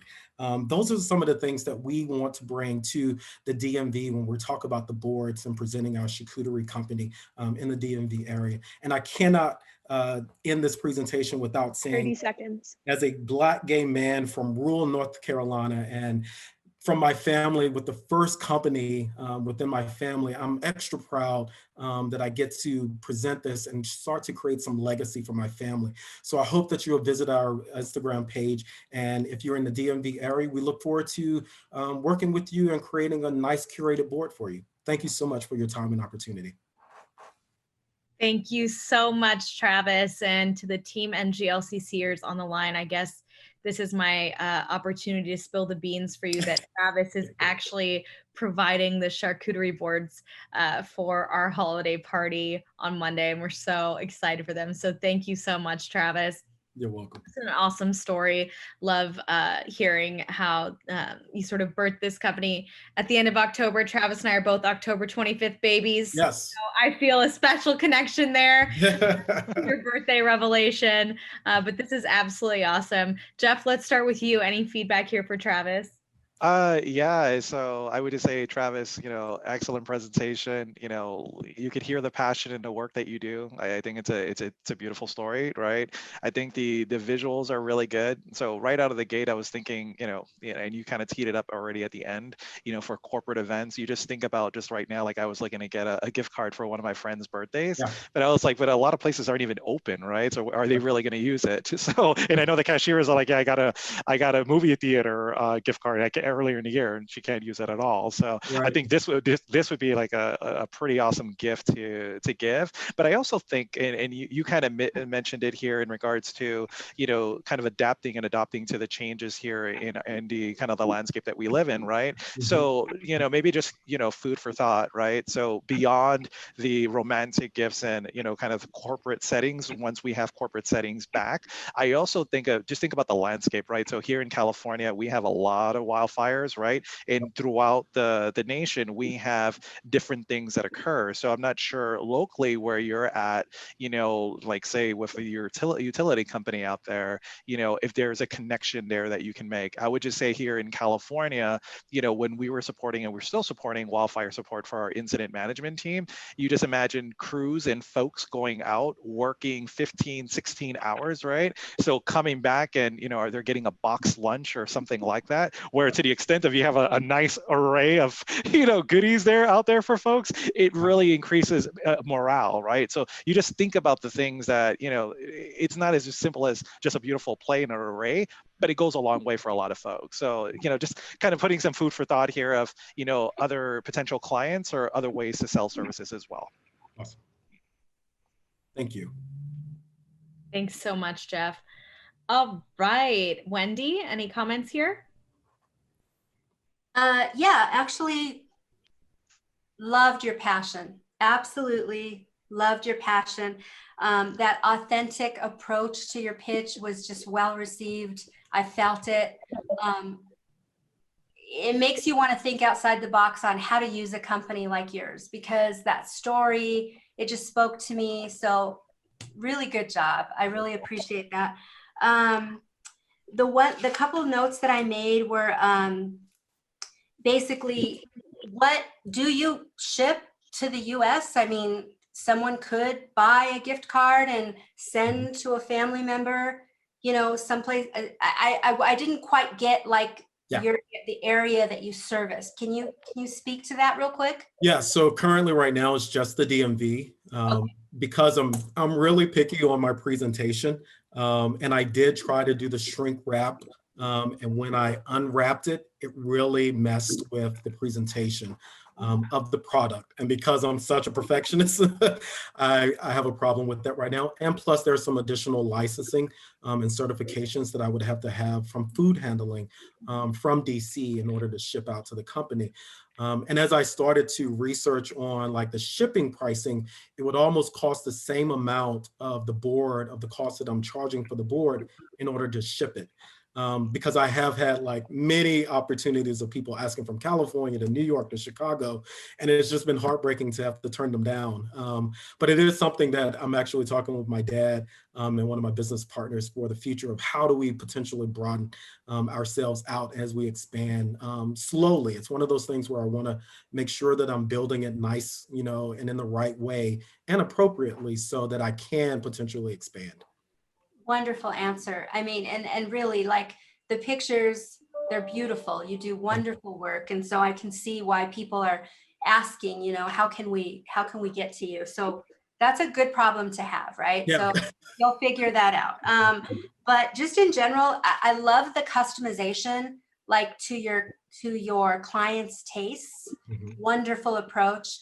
You know, everyone's different. And so with anything with design and creativity, really appealing to your customers' tastes and wishes is phenomenal. So great job. I don't have anything else. Thank you. Yeah, Sabrina, and I had a quick question. So is it the DMC or the DMV, the acronym that you threw out there? The DMV, DC, Maryland, Virginia. Okay, gotcha. Because I think I think just on one thing on the branding. So when I'm thinking about this beautiful array of food, and then you throw out DMV, now I'm thinking about long lines of trying to get my registration or get my license. So it doesn't necessarily correlate with food and romanticism and those kind of things. So I have to forget that if you don't live in the DMV, you don't know what the acronym means. So I have to be careful when I'm saying it in my presentation. Okay, all of us from the DMV are in the chat like, it's DC, Maryland, Virginia. Thanks for that, Joy. Any feedback here for Travis? Oh, Travis, thank you so much for your presentation. Excellent presentation. I am a fan of charcuterie boards. And when I first heard about the name of your company, I didn't know what type of board you were going to present. So it was such a nice, refreshing surprise. Yeah. And I really appreciate your thoughtfulness with the birth of your company, the thoughtfulness about your response to Wendy about, you know what, we're not going to bite off more than we can chew. We know our lane, and if we're going to expand, we're going to do it the right way. So just so much thoughtfulness and meaning, like so much meaning behind your product. I really love that. It's just, I mean, again, if you were to expand, I think you really could do that.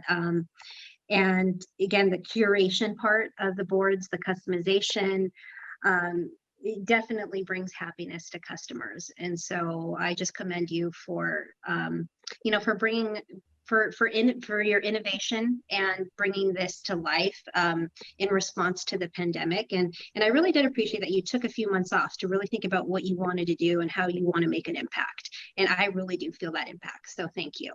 Thank you. Appreciate it. I love it. And I love seeing, in just like 6 or 7 weeks, Travis, how much you've grown. And I love following it on Instagram and on Facebook. And you make me hungry, and I'm trying to go back to being a vegan, and it's really hard when you're making amazing charcuterie boards. But just so you know, Travis can do this for non-dairy, gluten-free, non-meat eaters as well. So I love that. And one of the questions I did get in the chat was, are you able to personalize the boards, like do any engravings or anything like that? So that's one of the things that I'm working on as I revamp. I'm actually going to launch a website at the beginning of the year for another larger parent company, but I'm working with a wood designer now that's going to have my actual logo engraved on the board. So you'll be able to purchase an actual board. So one of the things I did find over the last course of the month was that I use real wood boards in my presentations, and it's cutting into my profit. So I'm going to transition into a biodegradable, recyclable board that almost looks like real wood, but it's biodegradable. And then you'll have the opportunity, if you want to upgrade your board to an actual real wood board, that will be an additional cost. So it's those learnings, as I learned from my first business that, you can think about everything, but like once you start having those expenses come in, then it starts making a little more sense. So. Absolutely. And I love that you're taking a very targeted approach to it, which is great. And you did the number one thing, which was show us pictures of the board and make us all super hungry, definitely enticed. So that was great. So thank you so much, Travis, for being a part of this. I called Travis on the fly on Monday. I said, hey, we had somebody step out. Do you want to jump in? And he did it. So it's great. I'm so glad that you can be a part of this. So Thank you, everybody. Awesome, folks. Well, I cannot believe it. We have just had our last Sip and Pitch presentation of 2020. Good thing there's going to be a lot more to come as we move into 2021. But with that said, judges, before we go into a little break and then our amazing community and conversation, and I really encourage everyone to stick around for community and conversation. We've got some great topics lined up and you'll get to spend some one-on-one time here with our judges for Sip and Pitch during our community and conversation section. But judges, I would just love to hear from you. A little bit about your experience today, what your overall thoughts are as we close out this second round, and any takeaways you have or that you'd like to share with the businesses on the line. So Jeff, let's start with you. To be honest, Sabrina, I think what I didn't know what to expect, right? But I think what I really got out of here is I'm inspired, right? So I think that a lot of folks had a lot of great ideas, right? I think this pandemic brought a lot of challenges to a lot of businesses, and folks were able to pivot, adopt, and adapt, or maybe just try their true passion of things that they wanted to do that maybe they were scared to do. But now that the climate brought that out. But no, I just love everyone's passion. I love everyone's desire to want to do great things and provide services to various customers that they like to serve. So no, I think that I'm just really inspired by the passion that everyone has, and look forward to one day meeting not virtually but in person with all of you. But no, continued success to all of you. Thanks so much, Jeff. Well, with any luck, maybe we'll be in person next August for the NGLCC conference. Who knows? Hopefully 2021 will bring better things, trying not to get my hopes too high because we don't want it to be another 2020 all over again. So with that, Joy, any final thoughts here as you think about these last two rounds? Well, first of all, I just want to thank you, Sabrina, and the NGLCC organization, and Greg and your amazing team over there for putting together such a well put together Sip and Pitch. And I really do. I mean, from a corporate perspective, I really appreciate the presentations. It's really about getting to know your LGBTBEs, and even if we're not buying anything today, I mean, I just really appreciate the thoughtfulness behind the agenda today, the structure of how you put this together, and the presentations. So thank you for that. And I agree with Jeff. I mean, I'm feeling inspired, and I just really did appreciate all the presentations. And I know it's not easy to give a presentation virtually and to sit here and get feedback from corporations. So I just really commend everyone for bringing your A game today. So thank you. Awesome, Joy. Thank you so much. And it's our pleasure to do it, and especially to do it with amazing partners like y'all at SCE. So thank you so much for that. All right, Wendy, over to you. Final thoughts. I am very thankful for Joy. Thank you for the invitation. It was so much fun to be a part of this today. And I've attended in the past, but I've never really been a part of it as a judge. So it was super fun, and love being a part of things like this just in general. It's a passion for me to help in any way that I can to, get you all to be more successful in your approach to gaining new business opportunities. So I'm really grateful to be a part of this, and everyone did such a good job, and it was really fun. And I hope that you learned, some things from us today, and hope that that I'm always accessible if you want to just reach out and get some advice at any time. That's what I'm here for. So please feel free to do so. And just thank you. It was fun.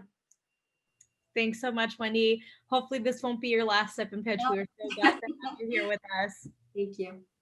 And not to put him on the spot, but Greg, you're here. You were so instrumental in helping to coordinate today's program. But Greg is our Vice President of Corporate Relations at NGLCC, and he really gets to hear from all of our corporates all the time about what they're looking for and just what they need from diverse suppliers and suppliers in general. So Greg, when you think about this whole year of Sip and Pitch and the pivots and the things that you're hearing from our corporate partners, are there things that you'd like to impart here on any of the suppliers that are listening in today? Sure. This year, well, even today, I feel like just up to Sip and Pitch today, having conversations with so many of our suppliers, it is mind blowing how quickly some of them have had to pivot, to change, create their pitch, but do it with such enthusiasm and passion. And that really sells. So I know working with the corporate partners, they have in mind what they really need, or that's at the forefront. But when they hear some of these new products or these new pitches, it really does bring up like, oh, didn't think about that. We can relate this to an operational standpoint, or we can do this.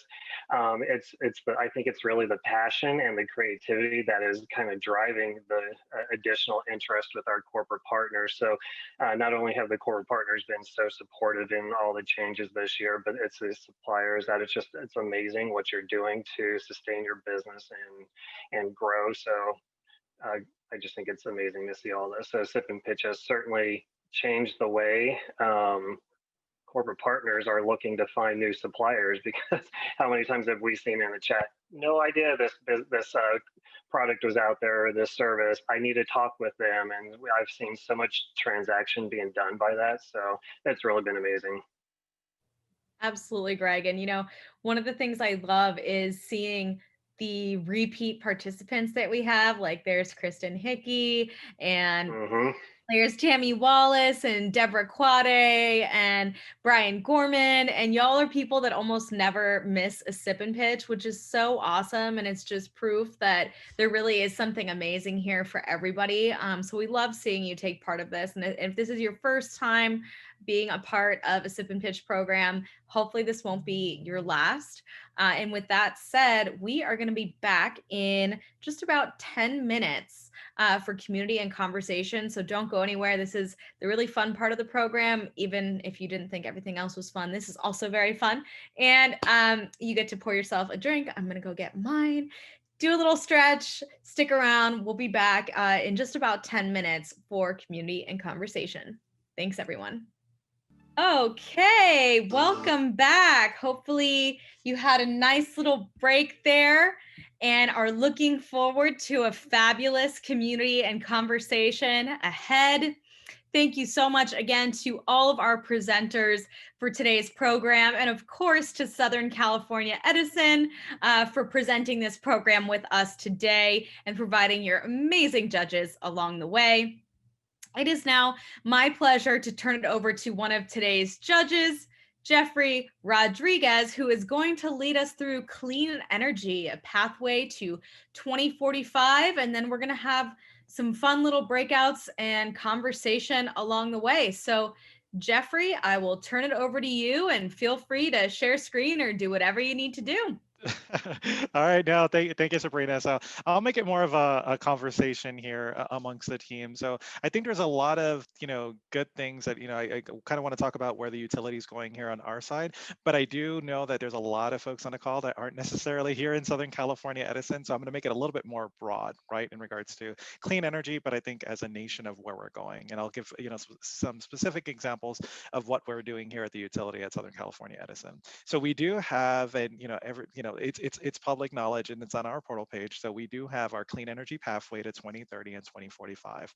So for folks that aren't familiar with that, it's basically our white paper as a company of how we're going to go, kind of clean energy, going forward, right? So we do want to reduce greenhouse gas emissions. We basically want to create a better, life for all, right? In the type of air that we breathe, and just, you're going to see a lot of changes. And it's just not California. So I know New York is doing a lot of good things in this space. Same thing with New Jersey, Florida, and I know Texas is making some movement there as well. So you just think about, some of the things that I'm trying to get to for clean energy. So electric vehicles, right? There are a lot of different manufacturers out there who have gone all electric, and that's been their commitment. So I've seen electric Mustangs to, just like Amazon trucks that are going out there. They've made all the commitment to, going all full blown electric here. So you're going to see a lot. And in California, there's tens of thousands of charging stations we're going to be putting over in the next 5 to 10 years that you're going to see all throughout the state,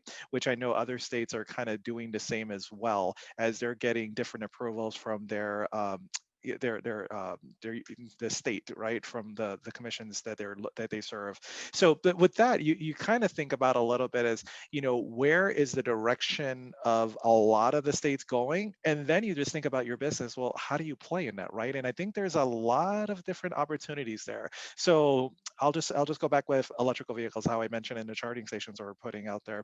So you think about the construction of those charging stations, who's going to be doing that work. So of there's construction firms out there. I know Jackie is one of them, so maybe that's a good opportunity to get into that space. You think about the design of how do we even build all these things. I think that's a good opportunity for folks to look at that clean energy future of how do you get there, right? And then I also look at the project management, like how do we really memorialize this? How do we execute on all these things that we're looking to do, right? But also, I think about like folks on the potentially on the call here that provide a little bit more of the technology, right? So I think that's a big key thing. And right now, even just with cybersecurity, that's a big one. So I'm not sure if there's cybersecurity folks on the call, but I think that's going to be the continued thing as you kind of see we're all, for us that are lucky enough to work from home, right? We're doing a lot of Amazon shopping. We're putting a lot of our, data out there, right? So that good protection is needed. But other things that we're kind of doing besides electrical vehicles and electric buses and trucks and all of these, as we go clean energy future. So we're investing a lot in battery storage. We phrase the term reimagining the grid. So our grid is from back in the 50s, and it's a one-way power flow thing. And now with electric vehicles, rooftop solar that folks are putting on there, and battery storage, our grid wasn't meant for that. So there's going to be now this two-way power flow of coming back. So you just kind of see we're changing a lot on our side. And, as a company that's been in existence for the last 150 years, we're probably going to be doing more change in the next 5 to 10 years than we've ever done as a company. So I think there's a lot of opportunity for folks that are, that want to work with the utility here, for folks to be on a journey with us. I would also say historically as a company over the last decade that I've been with the company, we traditionally spend about $4 billion a year, right? And, with a supplier diversity goal of 40% of that spend being spent with DBE companies. So now we're at 5.5 billion, and the 5.5 billion are just things kind of how I'm mentioning on transportation electrification, grid modernization, vegetation management, wildfire support. So there's a lot of things out there. So I just wanted to provide a little bit of context of where things are going and how can all of you guys play in this journey. And when you think about just in the states that you're in, I would, if you haven't already, I would encourage you to kind of understand, what some of the utility companies are doing on that side, because I think it'd be a great way to start the conversation, understanding their game plan, understanding their flight plan, basically for the next 10, 15, years, whatever the case may be. And then that's how you sell, doing your marketing pitch, kind of going back to the initial conversations that we had for the judging in regards to selling, how your services now play in that broader vision, right? So, I kind of mentioned, for us, safety is prominent. So tying back is like, hey, I do construction work. By the way, I have a grade A safety rating. I mean, that stuff goes a long way. So, I just really want folks to really understand, even though the climate that we live in and work in is changing, I think our business plans continue to adapt and evolve, right? And we phrase a lot of things on the utility side as transformation. So we're going through a lot of transformation. So it's one thing is for being a supplier is understanding what that transformation looks like, what is the game plan, and then where do we want to go. So I think there's a lot of opportunities there, and I just wanted just to have maybe a little brief conversation with folks just to kind of let folks know where we're going, and hopefully there's ample opportunity for folks on the call here to be a part of this journey doing with us, or if you're not in California and wherever state you're at, everyone's doing the same thing. And there's a lot of good literature out there in regards to being able to support. And you would think that some things like that maybe maybe the utility is probably not looking for that. You just never know, right? And so you have the conversations. So and I think like working with the supplier diversity folks for each of these companies, especially the larger companies, they'll provide you that guide and that roadmap to connect with the right folks. So for one of our presenters today, I kind of matched those beautiful arrays of food, right? Those delicacies out there. It was like, man, it was like if I'm working wildfire support and I'm out there for 12, 13 hours, I would love to come back to get something like that. But you wouldn't necessarily tie the two together, right? So I think there's where folks keep an open mind and be innovative and continue to adapt and adopt your businesses to really support the needs of the larger corporations that are out there. And there's a lot of work to be had. And you'd be surprised that for at least for being on the procurement side of the RFPs that we send out, how much participation do we really get back, right? And we always want to make sure that we have an inclusive, rich, diverse supply base, supporting our competitive bids. So, I kind of rattled off a little bit there, but, I just hopefully it provides some good context in regards to some of the things that are coming in the future. How do folks play in that future? And, I think that, once again, just kind of understand where folks are going, especially the companies that you're look to provide services to. Thank you so much for that, Jeff. And Alicia Green, our supplier diversity director, and I are sitting here on the back chat, and she drives a Prius and I drive a Jeep Gladiator. So we're both like, do we cancel each other out in terms of carbon footprint? I'm not so sure, but Yeah. This is awesome. Thank you. Thank you so much for sharing. So are there any questions you want to put out there to the group, or should we jump into some of those breakouts that we chatted about? Well, we could jump out to the breakouts because I think some of those questions, that I kind of have in mind will be probably discussed on the breakout. But, I think that it's a good opportunity. And, as Wendy had mentioned, anyone who wants to reach out and kind of touch base and chat, more than willing to chat with any of the folks on the line here or folks that are potentially, view this video later. Thank you so much. Awesome. So Lauren, well, I shared screen and then it just failing at all aspects of 2020 today. Okay. Can y'all see my screen? Yep. Okay. Awesome. So Lauren is going to send us into breakout rooms, and the topic of conversation is how have or will clean energy technologies and regulations affect the way that you do business. So we're going to have 10 minutes in these breakouts, and then we're going to come back. I encourage you. So group leaders will be Greg, Alicia, and myself. And so we will ask whomever is most recently acquainted with NGLCC to be our group spokesperson when we come back to the larger room. So Lauren, when you're ready, send us away. Make sure you hit accept. Well, I hope you all had great conversations in your group. Alicia, you look so puzzled right now. Okay. I'm like, did I get switched to another room? No, this is the main session again. And I think we have a good enough sized group here that we can just stay together for the next question. But before we do that, Alicia, who was the representative from your group? Oh, well, the one and only Jeffrey. Do you mind? I just put you on the spot. Yeah, no, I don't mind at all. So no, so I think that, it was really, really, really good conversation amongst the team here.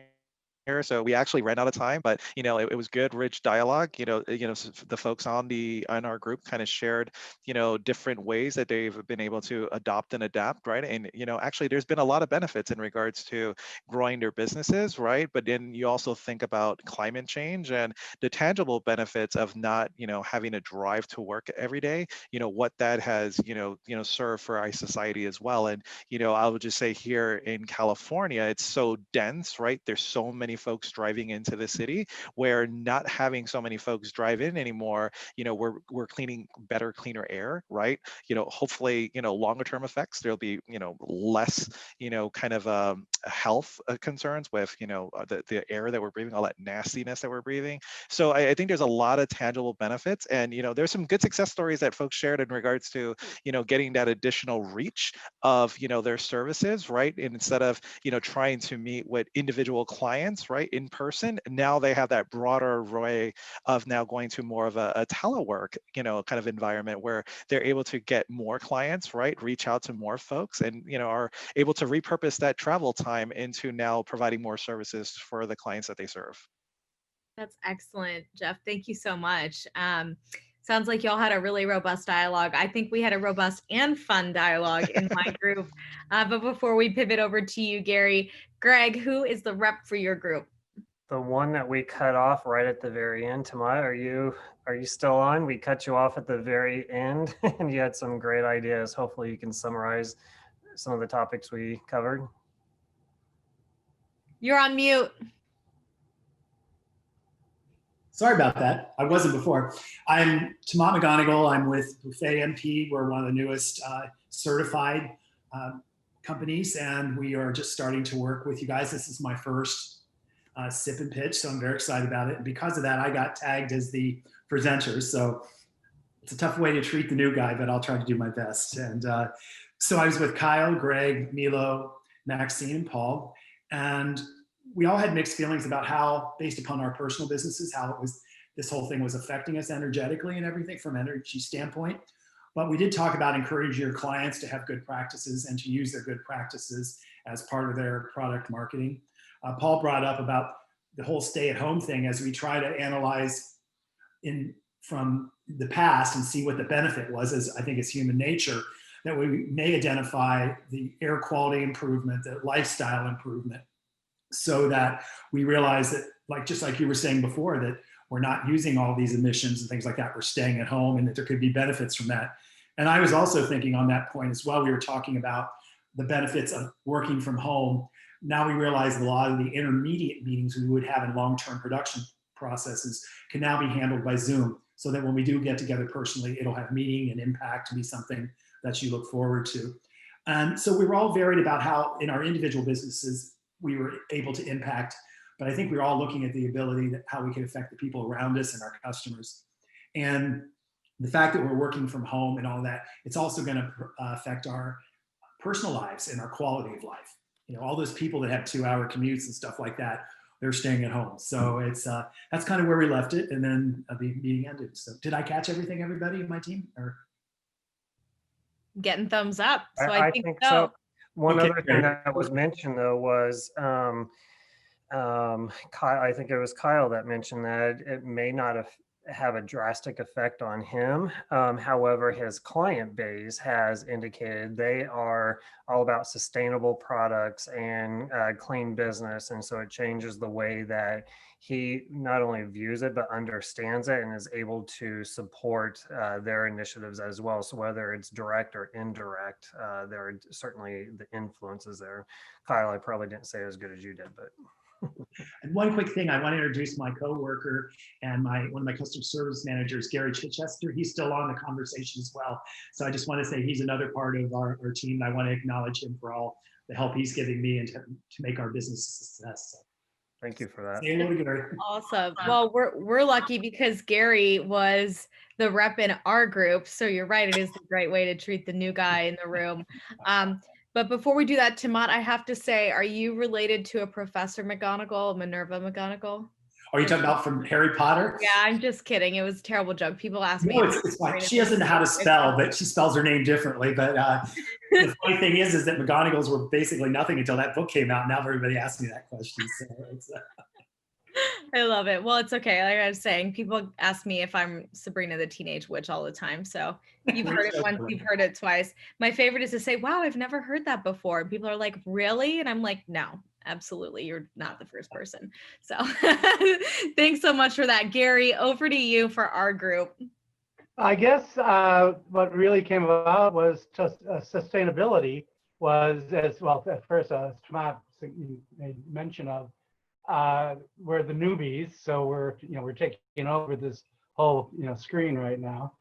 But sustainability is really the one thing. The really one thing that came out that I was really impressed with is, David, could you show us your little phone thing? You gotta turn that background off, David. I know, exactly. Here's the demo. I should be a brand ambassador for these people. This is really great, yeah. I have decided that I no longer wanted to print business cards. So many of you who are on, and I'm a tech, so I used to live in DC and work for the National Security Agency. So tech is a big part of my background. I love, remember when you used to have the Palm Pilots and you would bump it? Well, now there's a new device out there called Popl, P-O-P-L. And what it is it attaches to your phone. And what I've built a profile, and I give all my social, my website, my contacts, as well as my PayPal account for when my clients want to pay me for my services, which is full service event management called Make It Happen Management. And then it puts it in your Apple Wallet, and you can scan that code. If anybody, go ahead, Greg, try it. Greg, come on. If it's giving your social and your PayPal information, I'll scan it. It gives you direct access to my trust fund. I think he means his social media, not his social security number. Gotta clarify. So there you go. And what it does is it puts all my contact details in your contacts. There you go.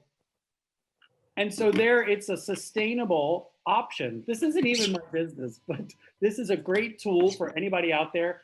And I would suggest that it's Popl, P-O-P-L. So there you go. Now you mentioned Apple Wallet. Is it also, I don't have Apple Wallet, but would I be able to do all of that on my Android as well if I scan that code? Yeah, so it goes right into my Apple Wallet, because some people, their QR code or their phone doesn't scan for some reason because they have a bad case. It literally goes back in there. So there you go. Can I talk about sustainability for a second and what we're doing? 2 seconds. Yes, but quickly, Gary, was there anything else from our team that you wanted to share? I think Gary. It was really great. Other than Sabrina worked her smile and got David to send her one. So, you know, all it takes is a smile. And all the work that she does for every one of us here at NGLCC. Thank you so much. I appreciate it. All right, David, you've got the floor. Go for it. Transfornation.org is I'm in the events business, and for our clients where we are doing good for the better of the community in which we live and do events, where we're allowed to do events, we offer donatable pickup food delivered to local shelters. And it is an app that is on your store that you can do for a small fee if you're even having your home Christmas party, if you're allowed. In New York, we're not. So, and they will pick up in 600 cities. It was an NYU project through Hannah Duralawadu. That's a mouthful. And she has created a great product and scaled it very well. Transfornation.org. There you go. Love it. Thank you so much. And, you know, one of the other things that came up in our group is Kristen from Twitter was in our group. She said, you know, when you think about the huge data centers they have, is they're really thinking about how they can reduce their energy footprint overall. And to your earlier point, Jeff, one of those things is that early on in the pandemic, the Twitter CEO said, y'all never have to come back to work in an office again if you don't want to. Feel free to work from home. We know that you're productive and it reduces our carbon footprint. So that's awesome. Yeah, no, thank you for that, Sabrina. And I you know, sometimes I kind of miss, you know, LA traffic just so I can disconnect from work, because working from home, you feel like you never get away, right? So now you have to be, you know, put some structure around it and some guardrails. Yeah, you're absolutely right. It is, you know, you have to remind yourself to, if it's walk around the block or pace around the living room. I keep my work stuff in one very specific office area of the house, and I won't take it to other portions of the house. Otherwise, I start to muddle, you know, my restful time with my work time. And if I see my computer over there in the corner, I'm feeling really stressed out, and all of those things to set boundaries and just say, even though I can be available all the time, it doesn't mean I should be available. So my partner got the mail the other day and I said, no, that was my excuse to leave the house today. I wanted to go to the mailbox. It is the little things. Mine, my favorite is going to get groceries. So right there If- with you. It's the If you, mundane. if you listen to podcasts on the subway or on the bus or in your car, take time to listen to the podcast. Love that. Create that barrier between work and home. Well, Brian, what I'm going to have to do is listen to your TEDx pretty soon. Brian just recorded his TEDx a week ago, so we're all going to be having that. That'll be my break. So thanks, Brian. All right, we have one more sort of guiding discussion question for today. And this is sort of open to everybody, no matter what industry you're in, or whether you're a small business owner, NGLCC team member, or affiliate leader, or of course, corporate partner. How has your business evolved in the COVID-19 environment, and what tools or resources have you found helpful along the way? So I'm just going to open it up to whomever would like to share. Don't be shy. Y'all just had so much to say and now you're silent. Really? I guess I'll start. We're a group that developed, we were going into linen, table linen fabric and glassware for the event industry. And when everything began shutting down, our suppliers in Europe came up with German-made machines, Turkish, basically ingenuity. And we're now developing face masks and we're catering to the events and hospitality industry. So that's how the COVID has really kind of changed us around into doing something a year ago you never would have thought we would have been doing. Wow, yeah, no kidding. But when the time comes and we do have in-person events again, NGLCC is definitely going to have to see what you can do from a linens perspective, because we love our table settings for our dinners. That's for sure. I love it. Who else would like to share? Feel free to just take the floor. Kyle? Yeah, so what I found is I work with a lot of baby boomers who are looking to transition their businesses, typically with their family. And at first they were very much against the whole virtual meeting idea. But as they started doing more happy hours with family and friends and all that, they got much more warmed up to the idea. And so now it's no longer a barrier. And quite honestly, it's a little bit of a barrier for me, but after having done it some, it's also just expanded my market. So I'm located in Kansas City, and while I did a little bit of traveling beforehand, it's now I feel like I've got a footprint, a national footprint, which I really like. That's an awesome way to think about the growth and the expansion of your business in ways that you probably could not have imagined a year ago. And I think, one of the things we've learned in our Accelerate program this year, and I know that Lauren can certainly attest to this, is that a lot of our business owners had a moment for just pause and to really evaluate where they were and where they'd be going. And really amazing things in a lot of cases came out as a result of that. But I would love to put somebody on the spot from our team. And Alicia, it's you, because she's like, oh gosh, me, really? After the week she's had where they just reviewed 70 applications this week with the certification committee. Yes, I'm putting you on the spot. I want to know, can you share a little bit with folks about what the NGLCC supplier diversity team has done this year to meet the demands of COVID and continue certifying our suppliers? Of course, Sabrina, anything for you. She secretly hates me. Sorry. I am, yes, so I'm really honored, and I am so excited about, the opportunity, the opportunity that what COVID has brought us in a way. The positive about it is that we have had to transform our certification committee meeting virtually instead of, just having it once a month in our office face to face. And, during the trials and everything worked out, and we have actually certified more businesses this year than we did last year. So it's a great success, and we're excited that we have been able to pivot, and our committee members have learned how to review the applications online, and we found a safe way to send our applications is still, you know, secured and everything and that of that sort, make sure that our files are still secured and that we are able to get as many applicants certified as we can. And as much as we love seeing each other face to face, the corporate partners and other suppliers that are part of this committee, it is nice to have that once a month virtual meeting and still be able to discuss the great businesses that we are applying. And my team, I want to, you know, thank my team that are all on Jada. I know some of y'all know her, and we have Maxine also, who communicates, do the, you know, most of the communication to the suppliers during the application process. And they have really worked really hard in reviewing it on the computer screen and not, you know, on paper, tangible.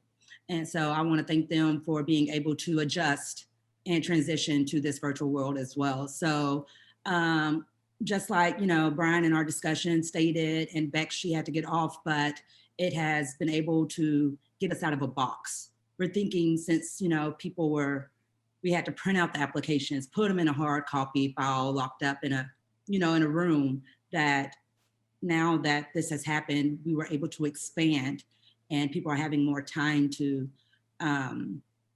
submit their application, as well as our committee members are able to jump on virtually because we do have them from everywhere that they fly in, but now they're able to attend more meetings. So it's been a success, and you know, we look forward to doing this in the future, to keep doing it in the future, and maybe, you know, whenever we're able to meet face to face, to have a quarter meeting. But we will definitely continue with the virtual process. Yeah, Alicia, thank you for that. And I just want to say, we've made 5 years of digital, not we at NGLC, but collectively, at least 5 years of digital transformation in such a short amount of time, which is amazing. Milo, you were going to say something. I just wanted to say, I want to support that. I'm so glad you're saying that this isn't just getting through 2020 and then business as usual, because cards on the table. I came to a couple of the conventions and enjoyed them so much, but couldn't continue to rationalize the cost. I wasn't seeing the comeback for the flying and the hotels, the cost of it all. And I went from, I'm so involved, to I'm just paying my dues for years. And this year I'm really involved again. It's because of this. So I really hope as 21, 22 come on, that while you may cut back a little bit to make room for national events in person stuff, that this continues, because this is just wonderful. Right. And Brian, you're going to be next, but I also want to piggyback off of that. Thank you for mentioning that, because I didn't mention all of our webinars that we are doing now, making it more engaging to our suppliers, and they are able to actually attend whenever they don't have the finances to travel. So no, thank you for saying that. Brian, I believe you had something to say. So yeah, a couple of things. I want to piggyback on what Kyle said. First of all, that this enables us to have, as a business, an international reach. Mm-hmm. But also as a business, one of my clients pointed out, she can hire the best person for the job. They don't have to move. She doesn't have to worry about losing them if their spouse or partner has to move. She can hire the best person for the job. Awesome. I love it. Who's next? Who would like to share? Jada or Maxine? I think Tamat. Oh, Tamat was on mute again. Were you trying to say something, Tamat? I thought you guys were ignoring me. No, you've been on mute. And I won't be ignored. No, it's just teasing. But I don't know why it must automatically go on mute, or I did it by accident. Sorry about that. I've been an senior event producing designer for many years. And so David, I also, you know, understand that our business has just been totally transformed, you know, going down, you know, probably 80% or more. And so I think that it's been a real challenge, and now we're all trying to rediscover ourselves and what we're doing. So we're in an industry where I would say 80% of the people have been affected. And the company that I was working for went from 350 employees down to less than 30.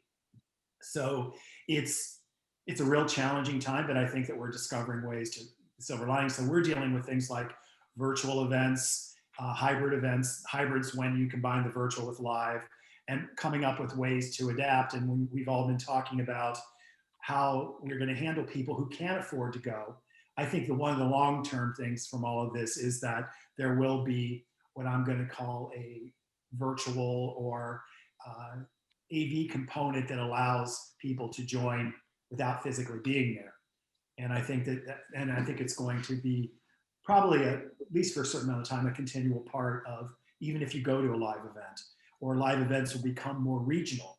So instead of flying across the country, you'll fly to the biggest city near you, have a mini conference, and connect with everybody in their mini city. And then the people that are in more remote places have the opportunity to, or can't do it, or have the opportunity to join in individually through the electronic media that you've created. So that's, Yeah, to your point, I've actually been doing virtual events in Event in a Box, and it's anywhere from cocktail, mocktail, wine tasting, chef pairings with celebrity chefs, and it's Event in a Box that's shipped to your location. So to our prior pitch person, I was intrigued about his charcuterie trays. yeah. I was concerned about how he could, and he answered the question. He has a product that's very regionally focused, and to maintain his quality, he has to come up with a way to package his products as beautifully so that when they arrive, they feel as contained and artistic, and allows the customer to experience it and adapt it. And I don't know if it's some direction on how to build your own board and everything's in a cool little tray or something. I don't know. But I think if he wants to grow, he's going to have to come up with a way to maintain the quality as much as possible and be able to transport it. But they were beautiful, weren't they? Either that, or if you can build out the business and make a brand, then just start a franchise business. You can make a ton of money. Oh, wow, that's a great idea. That's a great idea. It's like that. What's that fruit stuff that they do? That's exactly, yeah, all of those. Yeah. That's Harry and David. Any of them, I mean, but that would solve the delivery problem, is just start a franchise business. Well, thank you all so much. I know we're coming close to time here. Greg, on behalf of the corporate relations team, before I turn it over to our friends at SCE for the near final word, anything you'd like to share here?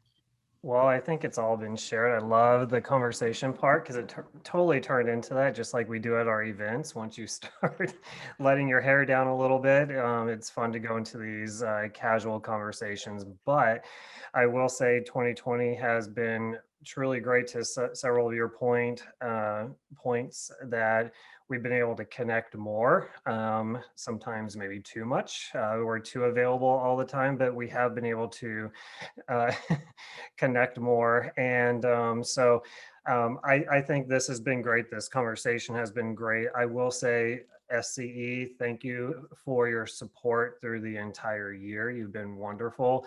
We've had to pivot on so many things that we have wanted to do, and you've been steadfast sponsor of everything and supporter. And so I want to say thank you for that. And SCE, you all don't know, but there's so much programming that they help provide and impact in California and so forth. So thank you for sponsoring today, the events of today. So I'm not going to wrap up the whole year or anything else because we'll talk forever, and no one here has enough drinks for that. So I just want to say thank you to everyone. And Sabrina, if I could just steal the show and ask our judges and our sponsors here, last words that you have for today and even a 2020 reflection.